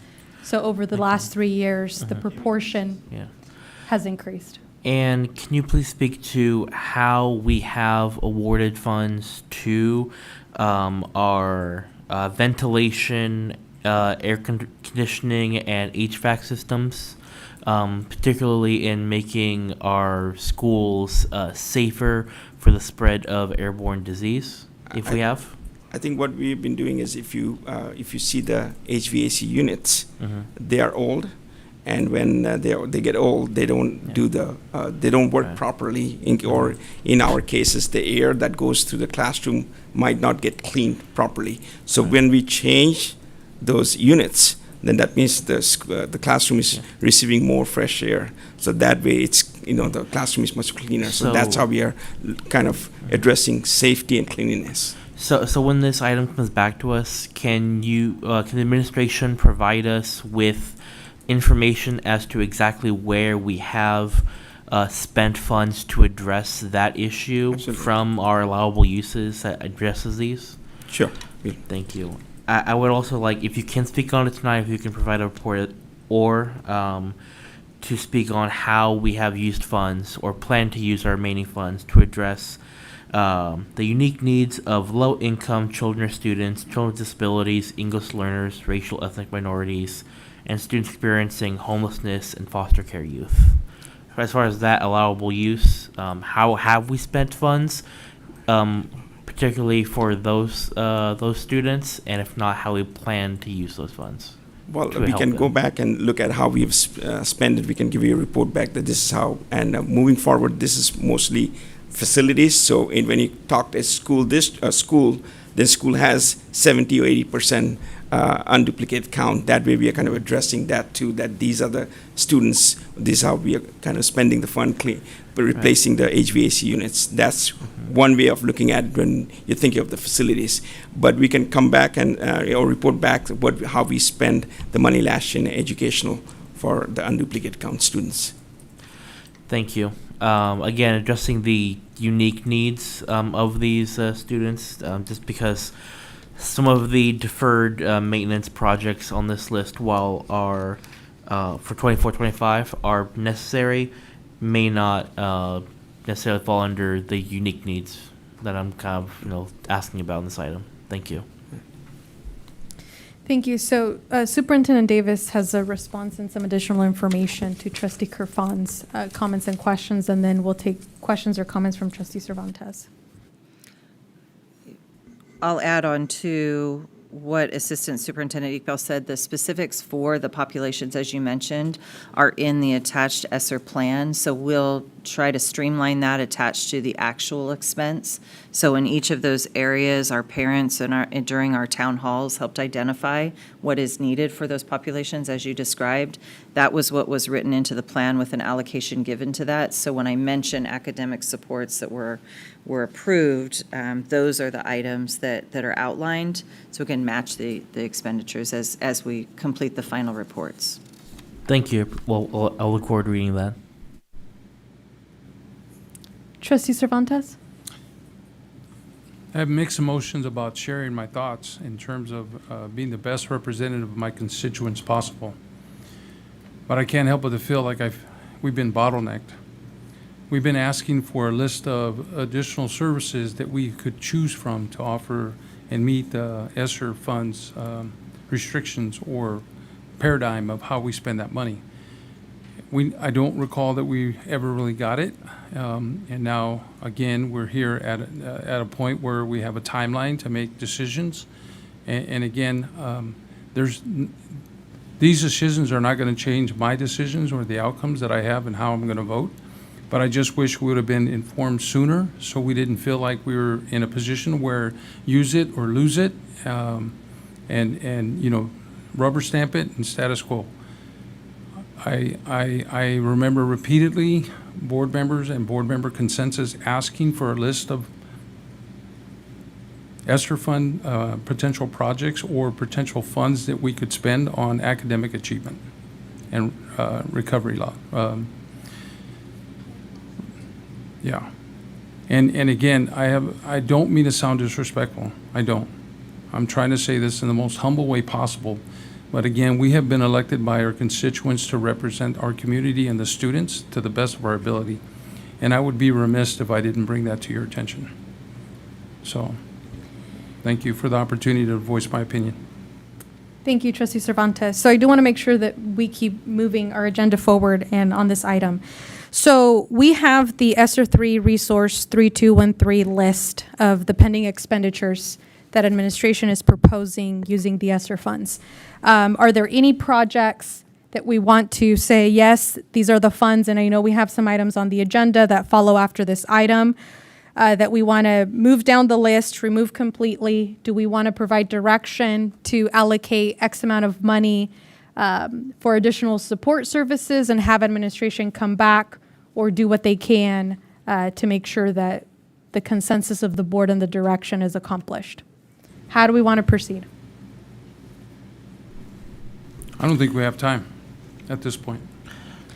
Well, we do right now. We'd essentially be saying $5 million out of the $15 million we want to allocate to X amount of services to support students. The remaining $10,000 will be used for the list, and we want to make sure that these projects remain on this list. That's what I think the direction looks like.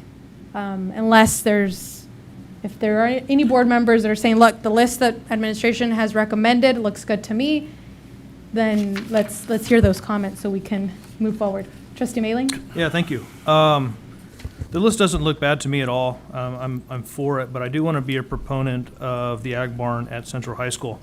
I took the time and I went and visited the campus and I saw the necessity of it and how important that is to that school.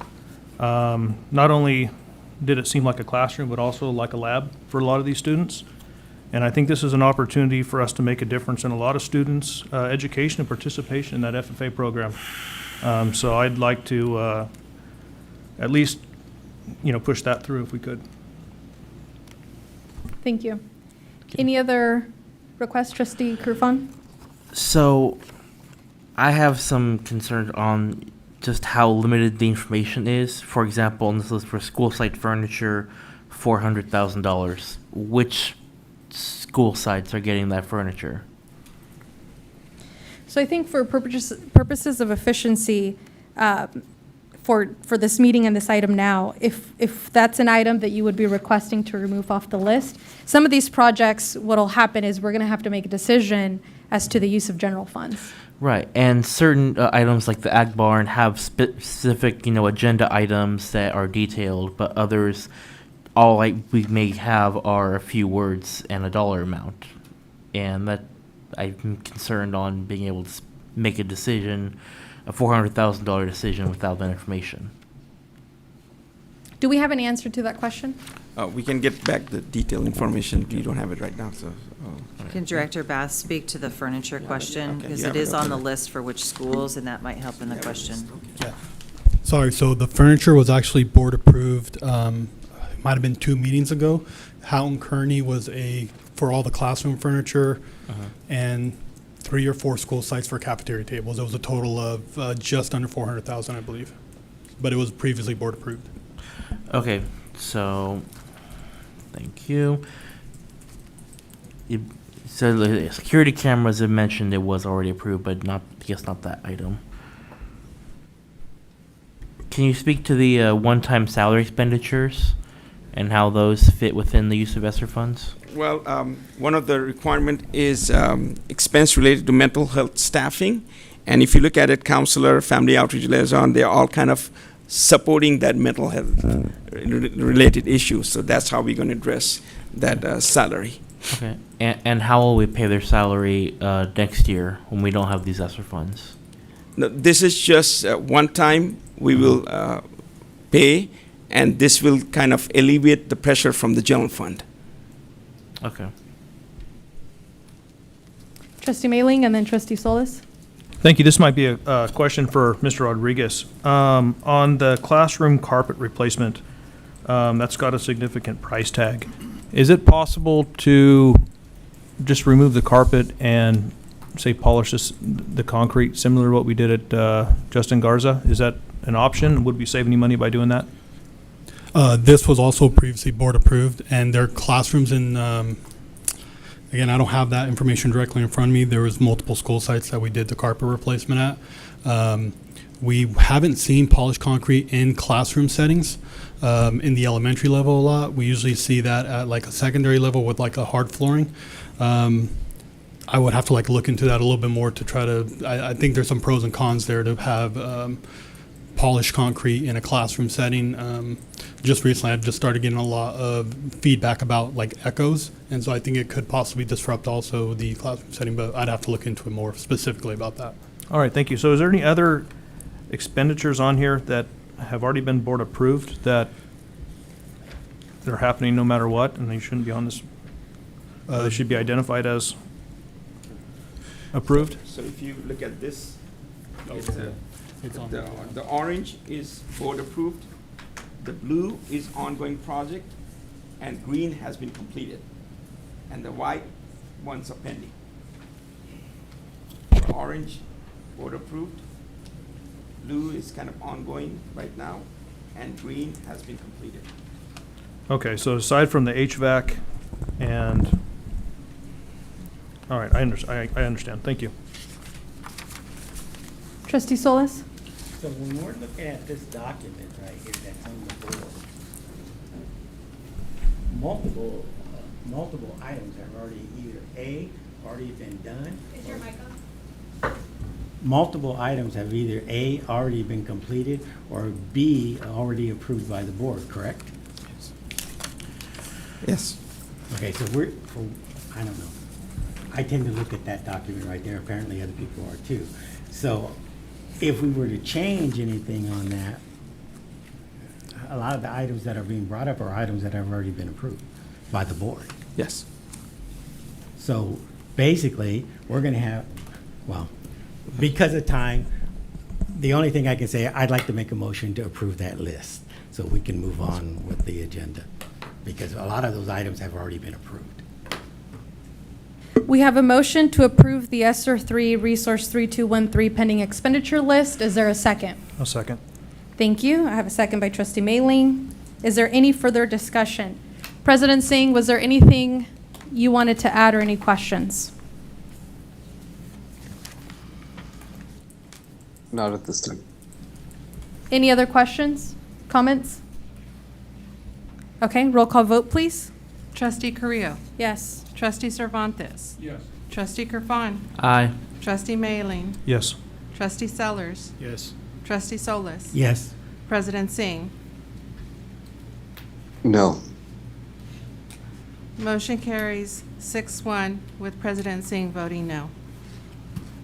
Thank you. We now move on to the next specific individual items. Item 7, approve professional architectural services for the Central High School Ag Barn project. Director Rodriguez. Thank you, Vice President Carrillo, Board of Trustees, and Superintendent Davis. This item returns to you for your approval. It's a proposal from Darden Architects for architectural services for the Central High School Ag Barn. Darden Architects is in Fresno and has provided comprehensive architectural planning and interior design services throughout California since 1959. Under this proposal, Darden Architects will prepare project documents for design, bidding, and construction. Administration is recommending approval of this item, and I'll be happy to answer any questions you may have. Thank you. We'll now take public comment on this item. Thank you. Our first comment is from Stephen Vang. I think there's multiple comments. Can we please call 2 at a time? On deck is going to be Caden Plan. And Steven, you'll have 3 minutes. Good evening, board members and Superintendent Davis. My name is Stephen Vang. Tonight, I stand before you in this blue corduroy jacket as one of many members of the Fresno Central FFA from Central High School. I'm here today to ask for your support in building the school barn that currently holds our facilities of market sheep, goats, and as well as our breeding goats and sheep. With our packed barn comes many adversities. For example, diseases such as coccidiosis can spread more quickly among the animals in crowded conditions. This can result in animals scurrying and possibly not being able to make weight for fare. When it's raining, not only do these animals not have shelter, but they can develop hoof rot. Essentially, with this not having enough shelter for our breedings during their gestation period, it's harder to facilitate and tend to every pregnant animal. If given this opportunity of building a new barn, it'll allow many of our students who raise livestock that live in city a place for their animals to call home. It's important that the district, we support a main focus to our students' futures. By building this barn, it'll help many current and future members leave their mark successfully. It's not only their education, but their future. Thank you for giving me this opportunity tonight.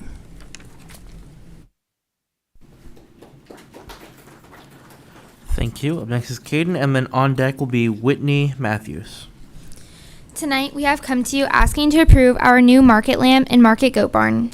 In today's world, leaders are needed everywhere from schools to government operations to world leaders. FFA builds leaders by teaching them leadership skills, but also real-life skills such as animal handling, veterinary science, and many more. We learn this with our hands-on projects that take place in our barns called SAEs, Supervised Agricultural Experiences. If you were to take a visit to our farm, you may see different things than what we see. You may see kids working with animals for fun. We, as FFA members, see how to care for animals, build trust with them, learn animal science, and why the agricultural industry is something that is needed for us to live. Hi, my name is Caden Plan. I am a sophomore at Central High and a 4th-generation Fresno Central FFA member. This year, I am currently enrolled in Ag Mechanics 2 and Ag Chemistry. My SCEs consist of welding and fabrication, fruit, vegetable, and orchard co-ops, market goats, school goat breeding team, and personal breeding does. The problem that we are facing is not enough room to raise, breed, and show goats and lambs in a small pole barn. This year, we have unfortunately been tasked with housing over 60 goats in 4 small pens during breeding and birthing season. We quickly came to realize that this was a huge problem and the safety of our animals were put at risk when less than week-old goats were injured by being stepped on by their other pen mates due to not enough room. Our temporary solution was to put up small 4-foot by 4-foot square pens to house a doe and her babies. At one point, we had almost 15 does in these pens. The barn was not only crowded with animals, but messy and hard to clean when there were many pens set up everywhere. We had them in the entryway and inside of bigger pens. This is not something that is practical, nor can be used every year for a temporary solution. Our permanent solution is to build a new market barn to separate our market and breeding animals. This would give us and the animals more room to comfortably work in and higher chances of successes. With our member involvement numbers going up, we have more FFA members showing goats and lambs. Last year, we had over 30 goats being shown at fair. There was not enough room for our market animals to pleasantly lay under the cool fans during the hot summer days. With our new barn, all of our animals would be housed comfortably and have enough space to eat, sleep, and exercise. The care and well-being of our livestock is extremely important to all of us, and having a modern, clean, easily accessible facility allows all of the students to successfully complete their animal SAEs without having to worry about making frequent repairs or if their animal is okay while they are not there. Not only will this barn benefit our students, but can show 8th graders as well as kindergartners opportunities we have. We invite over 1,000 kindergartners to our farm during our kindergarten pumpkin patch to show them what we have to offer in hopes of them learning something about the ag industry. We tour 8th graders around our farm to show them high school options for the following year. The barn can attract them since it will give our farm a nice, clean, modern look. It will also show them how much space they have. Not only will it help recruit FFA members, but can help bridge the gap between the community and the ag industry. Thank you for your time. Up next is Whitney Matthews, and on deck would be Devin Hollandworth Stanfield Dyer. I am in support of the new ag barn. Please consider this action item. I concede the rest of my time to Kate and Plan.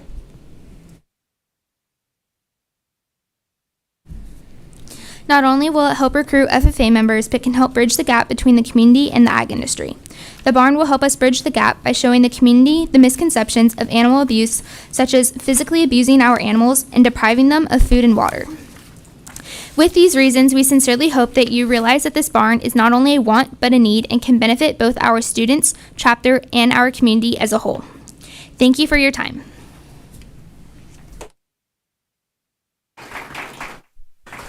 Thank you. And after Devin will be Addison Martinez. My name is David Hollandquist Stanfield Dyes, and I have been a student at Central High since my freshman year. I participate in the FFA program, and I am a member of the co-ops team.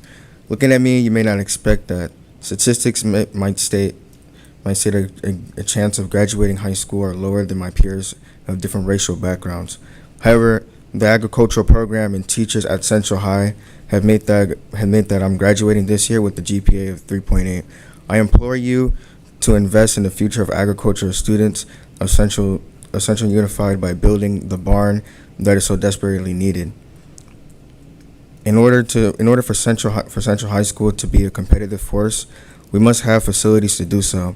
Just because our athletes wear blue jackets and not jerseys does not make them less deserving. Thank you for your time.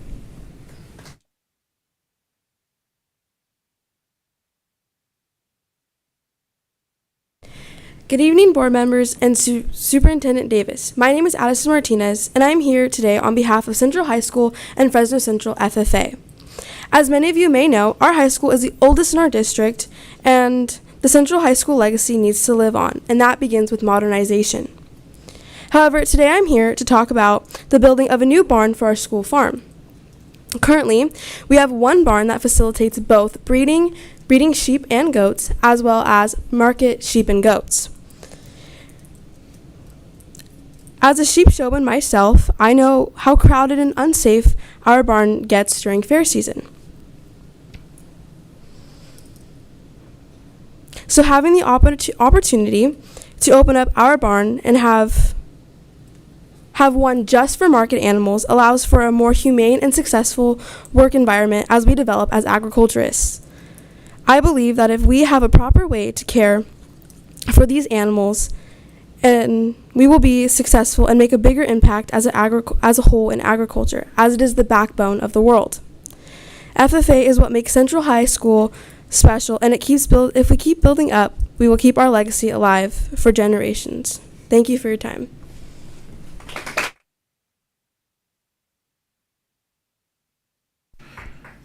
Trustee Creel, I don't have any other comments this time. Thank you. We have no callers at this time. Okay. Any comments or questions from the board? Trustee Solis and then Trustee Mayling. Short point of order for the audience. We've already voted to approve the ag barn. That was the previous item. This item pertains to more or less who we're going to pay for the architect. All right? Is your mic on? Did you hear me back there? With that, because that's the focus of this item. The previous one, we voted to approve the barn. That's already been done. So now on this one, the focus is who's going to be the architect and the actual planned site. That's this item. With that, I'd like to call Mr. Williams. I see you sitting over there. You want to come on up? I got a question for you.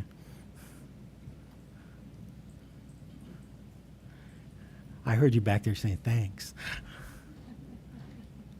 Number one, have you reviewed the site plan? Are you in agreement with so far what work has been done on the plans to build this barn? Did you have input? Absolutely. So Ms. Betancourt can speak to this just as well as I can because she's actually the advisor for the GOAT projects. But this was something that we came together. Ms. Davis approached us. We put a plan together. We met with John and Julie and then have been patiently waiting for next steps from there. All right, thank you. That's all my questions. That was pretty much my question too. Now, for Mr. Rodriguez, is this architect going to be able to supply the information to DSA to get it approved in time? So that's going to be a challenge to get agency approval, advertising, bidding, board approval, and contracts signed in the next 5 months will be a challenge. But I understand, I have legal looking into the September 30th, 2024 date. He seems he's going to get a little bit more clarification, but he believes that I may have 120 days after that Okay. September date. So with that being said, if we secured all the materials and even, I mean, I know we haven't done the engineering yet, but whoever's going to be completing this project, are we, I mean, if we secure it, will that suffice the Esser 3? I think that's what he just said. They're looking with legal counsel to see if that's Okay. appropriate. Mhm. So once you get an answer, will you bring that back to the board? Sure. Even perhaps as an information as an item, update. or if you can include Sure. it in your report during superintendent communications? Yeah, we Thank can do you. that. Any Mhm. other questions, Trustee Mailing, or comments? Trustee You're welcome. Irfan? Thank you. Do we have a estimated timeline of when this project may be completed? If approved tonight? So we had a schedule. I didn't bring it with me, but it has to be revised. And that schedule is our bidding timeline of when we think that the drawings will be ready, when we'll be able to get approval, especially from the fire department in that area. So I can bring that as an item for information as well. Do we think, fiscal year 25, 26?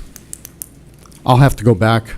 We did a bid schedule prior to, but it's outdated because we just couldn't get approval for it. So I'll have to update that and get that back. Okay, but, okay. All right, thank you. Yeah. So I have a question. Go ahead. Just so that I understand, the plan that's been attached here, it's proposing that the red box is the new building and the existing building, or there's an approximation of the limit of work. So from the comments from the students, it's my understanding that we need first of all, we need a new barn. I understand that, and that we need a bigger barn. But from looking at this design, that doesn't look like it's going to be bigger. What am I missing? Am I just not reading the plans correctly? That area is just kind of highlighting an area where that barn will go. Currently, there's nothing there. Okay, but it will be larger than the current barn. Absolutely. And we're going to stop the use of the current barn once this project is complete. Yeah, I'd have to defer to the site. I think they're they'll gonna. split animals and use both. Yep. So I think that's the most likely scenario will be that the current or the existing barn will be used for breeding projects, and the new barn will be used as a grower barn and a developer barn. So old barn will not be abandoned, but new barn will expand, and so basically, ultimately, the new barn's bigger, but the new barn, in addition to the old barn, would, even if it was the same size, would double our availability of covered area for prepping animals for show and for developing those animals for breeding and bringing them along into the next genetic level. Okay, thank you very much. So this item is to approve the professional architectural services. I would just employ Director Rodriguez to remind our architects that we work with them all the time and to prioritize this project. And maybe we know somebody, or we can reach out to the fire department and work through that process. One last comment question from Trustee Cervantes and then Trustee Solis. I believe you wanted to make a motion, right? Okay, thank you. I think sometimes there's a misconception that this board does not support our ag and our FFA program. That's the furthest thing from the truth. I think this board is very proud of this program. We're very proud of the students in the program, and we're very proud of their achievements in this program. But we do have a moral responsibility to try to have that fiscal responsibility to maintain balance and support all programs. But I wish that I don't know where it comes from, that we don't support our FFA program and those students that we do. And tonight was a great indication of that. So we do support you, and we're very proud of you. Okay, we do have a motion. Can your comment wait for further discussion? Okay, Trustee Solis? Motion to approve. Thank you. I have a motion by Trustee Solis. Do I have a second? Second. I have a second by Trustee Mailing. Further discussion? Trustee Kerfan. Yep, very quickly. Thank you to the students, our FFA students who spoke on this item, and Mr. Williams and Mrs. Betancourt for being advocates for the Ag Barn. FFA is one of our great career tech education programs for our students at Central Unified, and it's what makes Central High School so unique. We have a great award-winning program, and thank you to all of our students and staff who care for these animals and are showing the next generation how to properly take care of our animals, our ag animals, and depending on when the project gets completed, our students here, your goats and sheep may not get to be in this new facility, but there will be another generation of students and animals who will get to enjoy it. So thank you for, planting seeds for the future as well. President Singh? Yeah, I just wanted to thank Mr. Williams, the students from FFA, and very excited about this particular program and the Ag Barn that's coming and what happens next. In terms of my own vote from the last, it was actually more to keep the conversation going around the academics. But I'm very excited about this particular item and supporting the motion when made. Thank you. Roll call vote, please. Trustee Carrillo? Yes. Trustee Cervantes? Yes. Trustee Kerfan? Aye. Trustee Mailing? Yes. Trustee Sellers? Yes. Trustee Solis? Yes. President Singh? Yes. Motion carries 7-0. And thank you all for coming to speak today. Thank you very much. We move on to our next item, approve restroom renovation project for Houghton Kearney Elementary and Biola Elementary School. We have Director Bath. Good evening, board. Excuse me. Good evening, board members and Superintendent Davis. This item returns from the previous board meeting for approval. This item, we have a proposal from Kaya to update the restroom facilities at Houghton Kearney Elementary and Biola Elementary. Administration is recommending board approve this item after I answer any questions the board may have. Thank you. Any comments from the public? None at this time. Comments or? We have no callers. Thank you. Comments or questions from the board? Trustee Solis? Just a point of order. We already approved this. So, Trustee Solis is making a point of order that this has already been approved. Yeah, it's just a matter of the sequence of how the item is presented. Just reaffirming. For purposes of the items being on the agenda, we'll move to a vote if there's no further discussion.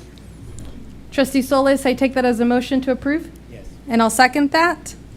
Roll call vote, please. Trustee Carrillo? Yes. Trustee Cervantes? Yes. Trustee Kerfan? Aye. Trustee Mailing? Yes. Trustee Sellers? Yes. Trustee Solis? Yes. President Singh? Yes. Motion carries 7-0. Thank you. We move on to item 9 and our final action item, approved turf replacement at Collegian Stadium. Director Bah. Good evening, board members and Superintendent Davis. This item returns from the previous board meeting. We have a proposal from AstroTurf to replace the current turf at Collegian Stadium.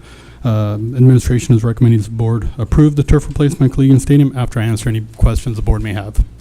Thank you. Any comments from the public? Okay. So and there were no, and then Colleen. We have no callers. Thank you. So this item has been approved as a project to use Esser funds. So now we would be approving and accepting the proposed vendor, right? That's what this item, okay. Are there any questions or comments related to that? Trustee Solis? Was this put out to bid? Was this put out to bid? We used a CMAS purchase agreement to procure the material and labor. I'm assuming you're in receipt of the email. Yes. How do you explain the difference in the quotes? In the quotes, since I'm not sure exactly what that vendor, how he got to the price, what he looked at. I did take a look at their product. It is a crumb rubber product. It's different. They are not including any civil work or any prep work. Unfortunately, without talking to the vendor, which I did try to reach out to get some clarification, it's hard for me to say how he came to those numbers. It does not look to be similar. It looks to be different. Yeah. So not wanting to put words in your mouth, but as of tonight, what I hear you're saying, it's apples and oranges, correct? Correct. Thank you very much. Trustee Sellers and then Trustee Kerfan. Can you remind what the warranty of the current turf is? Yeah, so the current turf that we have right now was an 8-year warranty, and the new turf will be a 10-year warranty. Okay, so we're at that 8-year mark where it's at the end of its lifespan? Yeah, end of its lifespan, and so the turf was put in back in 2016, and they put in a multi-sport turf. It's a good turf, good for all, not great at anything specific. Based on the current need and where we have gone as a district, the current turf we're recommending is very specific to football, soccer. It's also lacrosse by proxy, but it's specific to those. So the turf is just, it never met what it needed. It was a shorter turf. It was more compacted, and it was just causing issues to some of the football players that we've heard from athletics being slick, and that's one of the bigger reasons why the replacement. My second part of that is, with the proposed project, are we replacing all the turf that's on the field or just a portion of it? All the play field.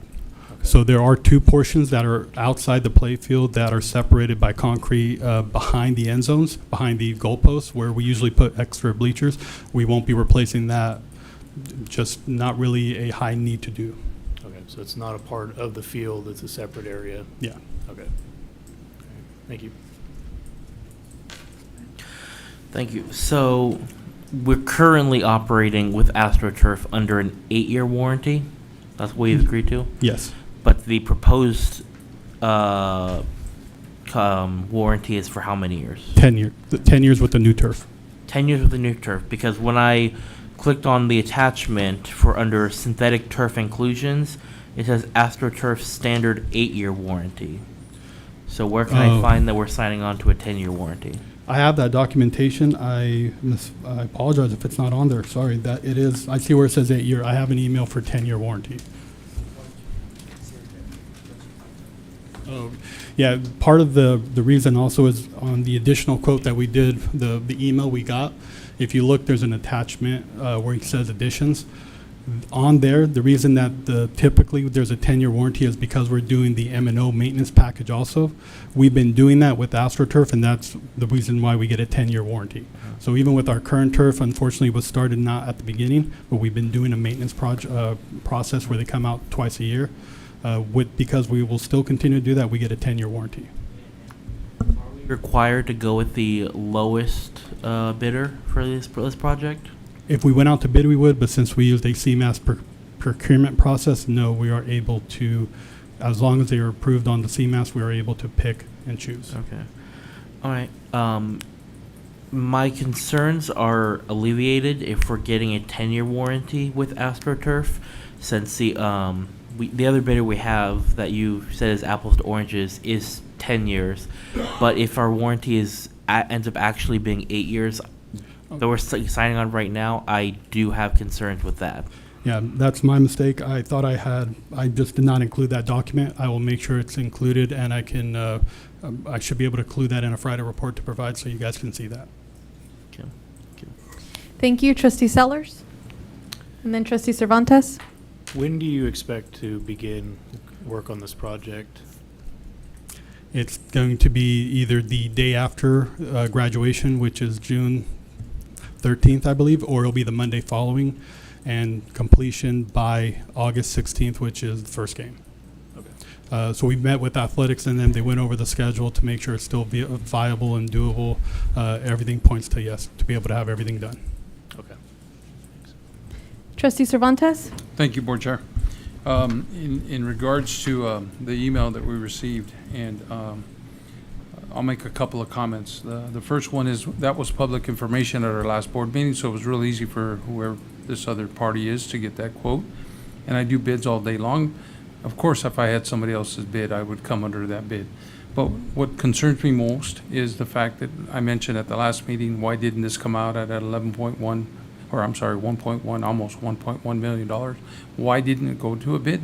And I'd hope to think, and I understand you gave me your rationale behind that, but in the future, I would, as stewards of the taxpayers' money, I would really appreciate a bid at that level. Yeah, sizable work deserves a bid. Thank you. Any other comments or questions? The only couple things I'll add is to the individual who provided us the additional email the last couple of days. I also responded to them, directing them to reach out to Assistant Superintendent Iqbal. We have a process. We've heard from our administration that they reached out. There was no other response. And so in future items like this, when such a bid is going to, or such process is going to be used, perhaps an additional 2-week timeline should be added to bring the item to the board so that we can provide further direction if there's consensus from the board to submit to bid versus using any approved methods that we have for this item. With that, I'll move to approve. Second. Okay. Point of query, Trustee Creel. Go ahead. This motion is under the assumption that this contract will be for a 10-year warranty, not an 8-year warranty. Is that true? Specified. Correct. Yeah. The representation made is that it's going to include a 10-year warranty. Okay. So if that's not correct, is there consensus to have the item returned to the board? Thank you. Thank you. All right, thank Roll you. call vote, please. Yes. Trustee Carrillo? Yes. Trustee Cervantes? Yes. Trustee Kerfan? Aye. Trustee Mailing? Yes. Trustee Sellers? Yes. Trustee Solis? Yes. President Singh? Yes. Carries 7-0. Thank you very much. And just to ensure we don't have any miscommunication, I made the motion. Trustee Cervantes seconded that motion. We move on to our information items. Our first item is receive information on a letters contract. Assistant Superintendent Dr. Boatwright. Thank you. So LETTERS is a professional development program for teachers in preschool through 3rd grade. LETTERS addresses 4 critical outcomes for effective literacy instruction. We are just completing year 1 for this program with 127 teachers. Teacher feedback has been very positive so far, with up to 100% of participants agreeing that the training is helping them enhance their ability to use research-based practices in their classroom and identify and target the instructional literacy needs of students based on the science of reading. We would like to add another cohort of teachers to start training next fall. In addition, we would like to train administrators for this work. LETTERS training for administrators will create alignment between leadership and teachers' application of these practices in the classroom. Administrators will be able to assist with the implementation of LETTERS-based instruction for students of all literacy levels. They will also strengthen their ability to involve their school community and their families. Administration is recommending that this item be placed on the May 14th board agenda for action, and I'm happy to answer any questions you may have. Thank you. Can you guys please let me know if we have any comments from the public moving forward? Otherwise, I'll proceed to board discussion. Okay. Any comments or questions from the board? Sure, go ahead. Just want to. Okay, Trustee Sellers and then President Singh. I was just going to ask, in addition to the feedback from the teachers, how else are we measuring the effectiveness of this program? Well, we'll have data to look at very soon, so we're excited about that. We also have our principals, even though they haven't been directly trained in the letters information, they do have literacy skills. They do know how to, go into the classroom and look at students and look at guided reading practices and those types of things that are already occurring in the classrooms.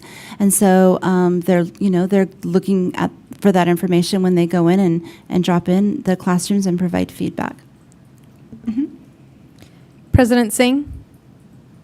No, just very excited about this, Dr. Boatwright. I think, thank you for the presentation. Any opportunity that we can really embrace the science of reading, since, there's obviously so much data in that direction, and more quickly kind of move away from some of the balanced reading approaches that I know many of us were trained in, but I'm excited that the Letters program is providing a bridge to continue moving us in that direction. So we're providing the foundations for our students at a young age.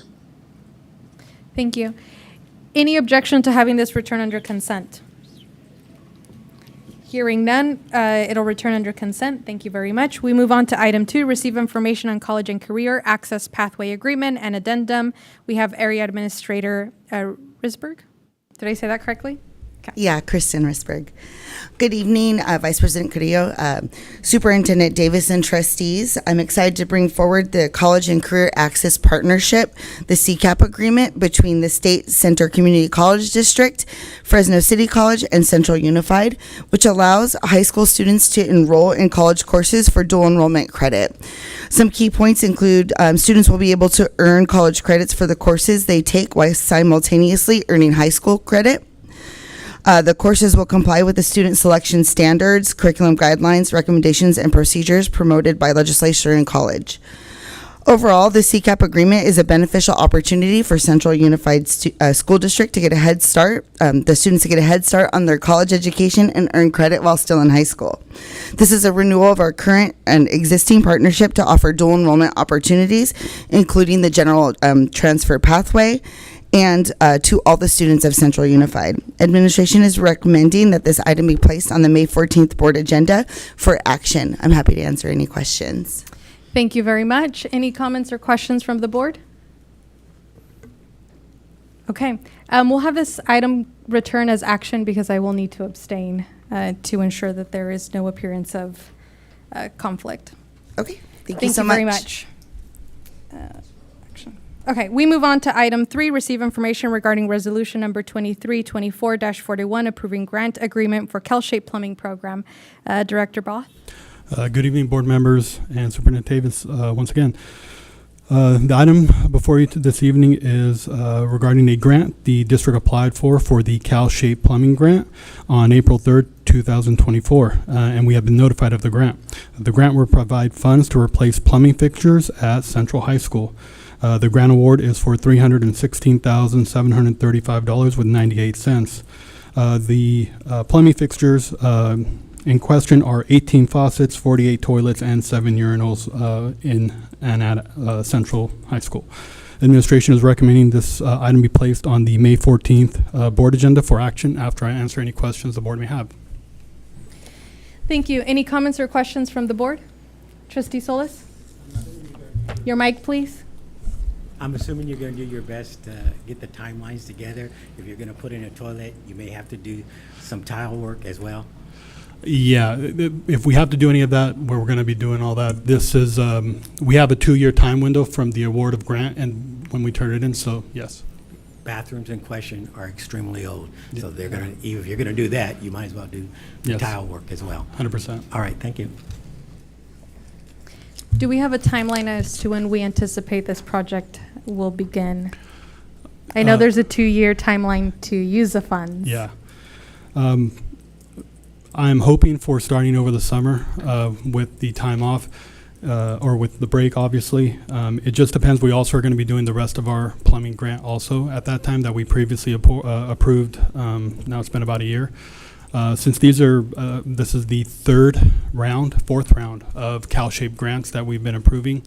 We're wrapping up on our phase 1 HVAC. And we have our phase 1 plumbing left, which is about 6 school sites, and then this one we just got granted for at Central High School. We're going to prioritize and try to get everything done over the summer with materials and approval with CalShape. Are we using the same contractor to perform all the services, the same plumbers? It'll be the same ones for the entire CalShape program. There is another item referring to specifically that question. Okay. Thank you. Trustee Solis? And I'm assuming when you're doing your estimate for the work, from past history, there tends to be overlooked the actual plumbing that you're hooking up these things to. And usually, the plumbing was put in the Ice Age, and then we find out later we're having to redo the actual plumbing that you're hooking these things up to. Yeah. So the way the estimate comes up for the CalShape grant is they're set prices. There is no, there's not an estimation. We put in the information, or the vendor put in the information who did the assessment for us, and it pops out a price, and that's how we were awarded the price. The additional work that's needed, we will be doing that in-house. We've already been investigating what we need to do. As of yet, we haven't found anything that we would be, anything major concern. Okay, I want to avoid coming back with, what's the terminology, where they add on a work order to it. Oh, a change order. A change order. I want to avoid change orders on this type of project, as long as you do your homework to make sure the pipe is adequate. I don't want the plumbing people for the toilets to get there and then we find out the plumbing is not adequate because it's age. I want to know that before they get there. Yeah, and that, I can address that in the later item also. All right, thank you. So to the extent that we need to allocate additional funds from our general fund, let's just make sure we bring those items to the board with sufficient time. Any objection to having this? Is there any objection from administration? We can bring this back under consent. It's a resolution. I think it should be fine, but I want to make sure. Okay. Any objection from the board? Okay. This item will return as a consent item. We move on to item 4, receive information regarding resolution 2324, approving grant agreement for CalShape ventilation project. Good evening again. So this item, similar to the previous item, is the HVAC portion of the CalShape grant. So we, Central Unified has been awarded a total of $198,000 to get a filter change, CO2 sensors, and assessments and maintenance done on the 67 classrooms at Central High School. Administration is recommending this item be placed on the May 14th, 2024 board agenda for action after I answer any questions the board may have. Thank you. Any questions or comments from the board? Didn't we, it wasn't, I don't think it was a CalShape, but didn't we have a different ventilation assessment done maybe 2-3 years ago? There was a project at Central High specifically through SiteLogic and Mr. Rodriguez's department to upgrade the ventilation in the gymnasium. Okay, and so this is completely separate? Yeah, so this is, the CalShape grants in general are very little construction. It's a lot more assessments. There is, obviously we're replacing plumbing fixtures, but on the HVAC side, it's a lot more assessments, and there's a second part of this that will be coming next month. Okay. Any objection to having this return under consent? Hearing no objection, consent. And our final information item, receive information regarding contract amendment with Verigy? Yes. Director Baugh? Yeah. Good evening, board members. In a previous board meeting, the board approved a contract with Verigy, formerly known as Empowered Solutions, for the implementation of the CalShape grants. Verigy responded to RFQ number 2223-017600 on May 9th, 2023, as the lowest and only responsive bidder. Since the board's approval, Central Unified has been awarded additional grants through the CalShape program for HVAC and plumbing upgrades. Verigy has submitted an amendment to the original contract to perform the additional scope of work. Central Unified was awarded an additional $198,000 for the HVAC A&M grant and $316,735.98 for the CalShape plumbing grant. The additional work will follow the original RFQ, which Verigy have responded to. Verigy will complete the CalShape HVAC and plumbing requirements at Central High School within the grant amount of $514,735.98. Administration is recommending this item be placed on the May 14, 2024 board agenda for action after I answer any questions. I know we've had guests waiting for this item. Do they want to provide any comments on this item before we open up for questions? So we do have some members from Verigy. They've been working with me now since 2023 to implement the CalShape grant, which has been, difficult, but also very, very good. We've been able to get we're at probably say about 2.6 million in free funding to upgrade our HVAC units or provide CO2 sensors, filters, and assessments, and also our much-needed plumbing systems. Been a great partner, and they provided a amendment to do the work under the grant amount, meaning no change orders. We're going to do this work, and it's, we're doing this work for free basically, and it's a big help to Central Unified. I do want to speak a little bit just because we've been doing so much, and I feel like it's important for the board to understand what's next. So the assessment and maintenance process is phase 1. Phase 2 is called the UNR. UNR is upgrade and replacement. So once we do all the assessments on our sites, which we have done a total of,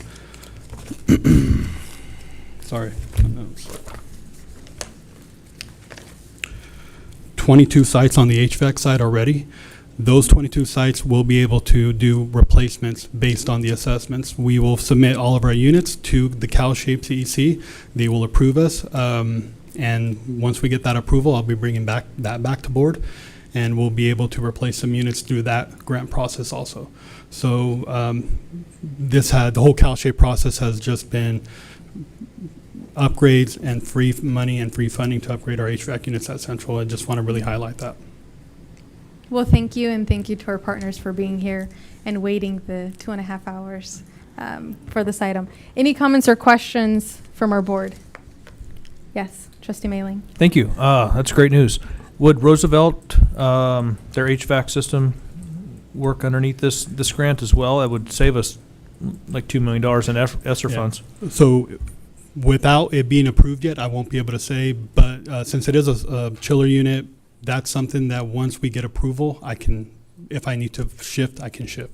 We've been, based on our size of a district, we have already been given our maximum allotment. Our maximum allotment through CalShape UNR will be $6 million, meaning that's the most we'll get. So if we have, realistically, just based on what ventilator or HVAC units will cost, that's roughly about 3 school sites if I wanted to change out every single unit on a campus. So at that point, we'll pick units that we want to change out, and that if that works, we will try to get that one done so it's done under a grant.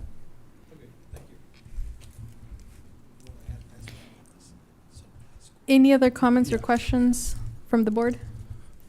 Anything else you'd like to add? And Mr. Iqbal, just reminding Central High, we noticed that was missed, and that's why we wanted to bring it forward also, because we know that is opening up in a year. So as much as work I can push to get that ready, we want to do that. Well, thank you very much. Any objection to having this item returned under consent? Okay, consent it is. Thank you very much. We appreciate you being here. We move on to advanced planning. Superintendent Davis, you had a couple comments. I just want to draw your attention. Usually I just tell you that it's attached, but I think we've got a lot coming up in the next couple months. So I want to highlight a few things that are in the advanced planning calendar. First and foremost, you may have had on your calendar April 30th was a board workshop. Just as a reminder, we don't have one on April 30th. We already did it in March. We had moved it earlier. Coming up in May, advanced planning wise, you'll have a wellness report coming. We will be bringing to you contracts for renewal and consideration for our SROs and sheriffs. That will come in May. We will be bringing, as I mentioned earlier, the attendance boundary items. It is planned for information May 14th. May 28th, we have it listed as action. However, there's still one more meeting before the end of the school year, should you need a couple of meetings with the attendance boundaries.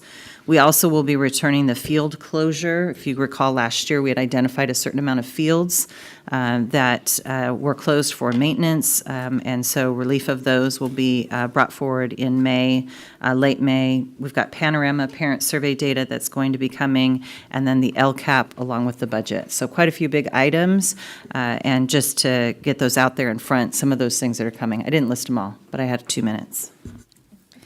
Thank you very much. Our next item is additional information and closing comments. I hear no comments or anything further. And our next meeting is Tuesday, May 14, 2024, beginning with our closed session at 6 p.m. and our public session at 7 p.m. here in the same room. We do not need to adjourn to closed session, and so our final item is adjournment. Is there a motion to adjourn? Thank you. I heard a motion by Trustee Mailing and a second by Trustee Solis. Roll call vote, please. Trustee Carrillo? Yes. Trustee Cervantes? Trustee Gerfon? Abstain. Only yes votes during this vote, please. Aye. Trustee Mailing? Yes. Trustee Sellers? Trustee Solis? Yes. Solis. President Singh? Yes. Motion carries 7-0. Thank you. We adjourn at 9:24.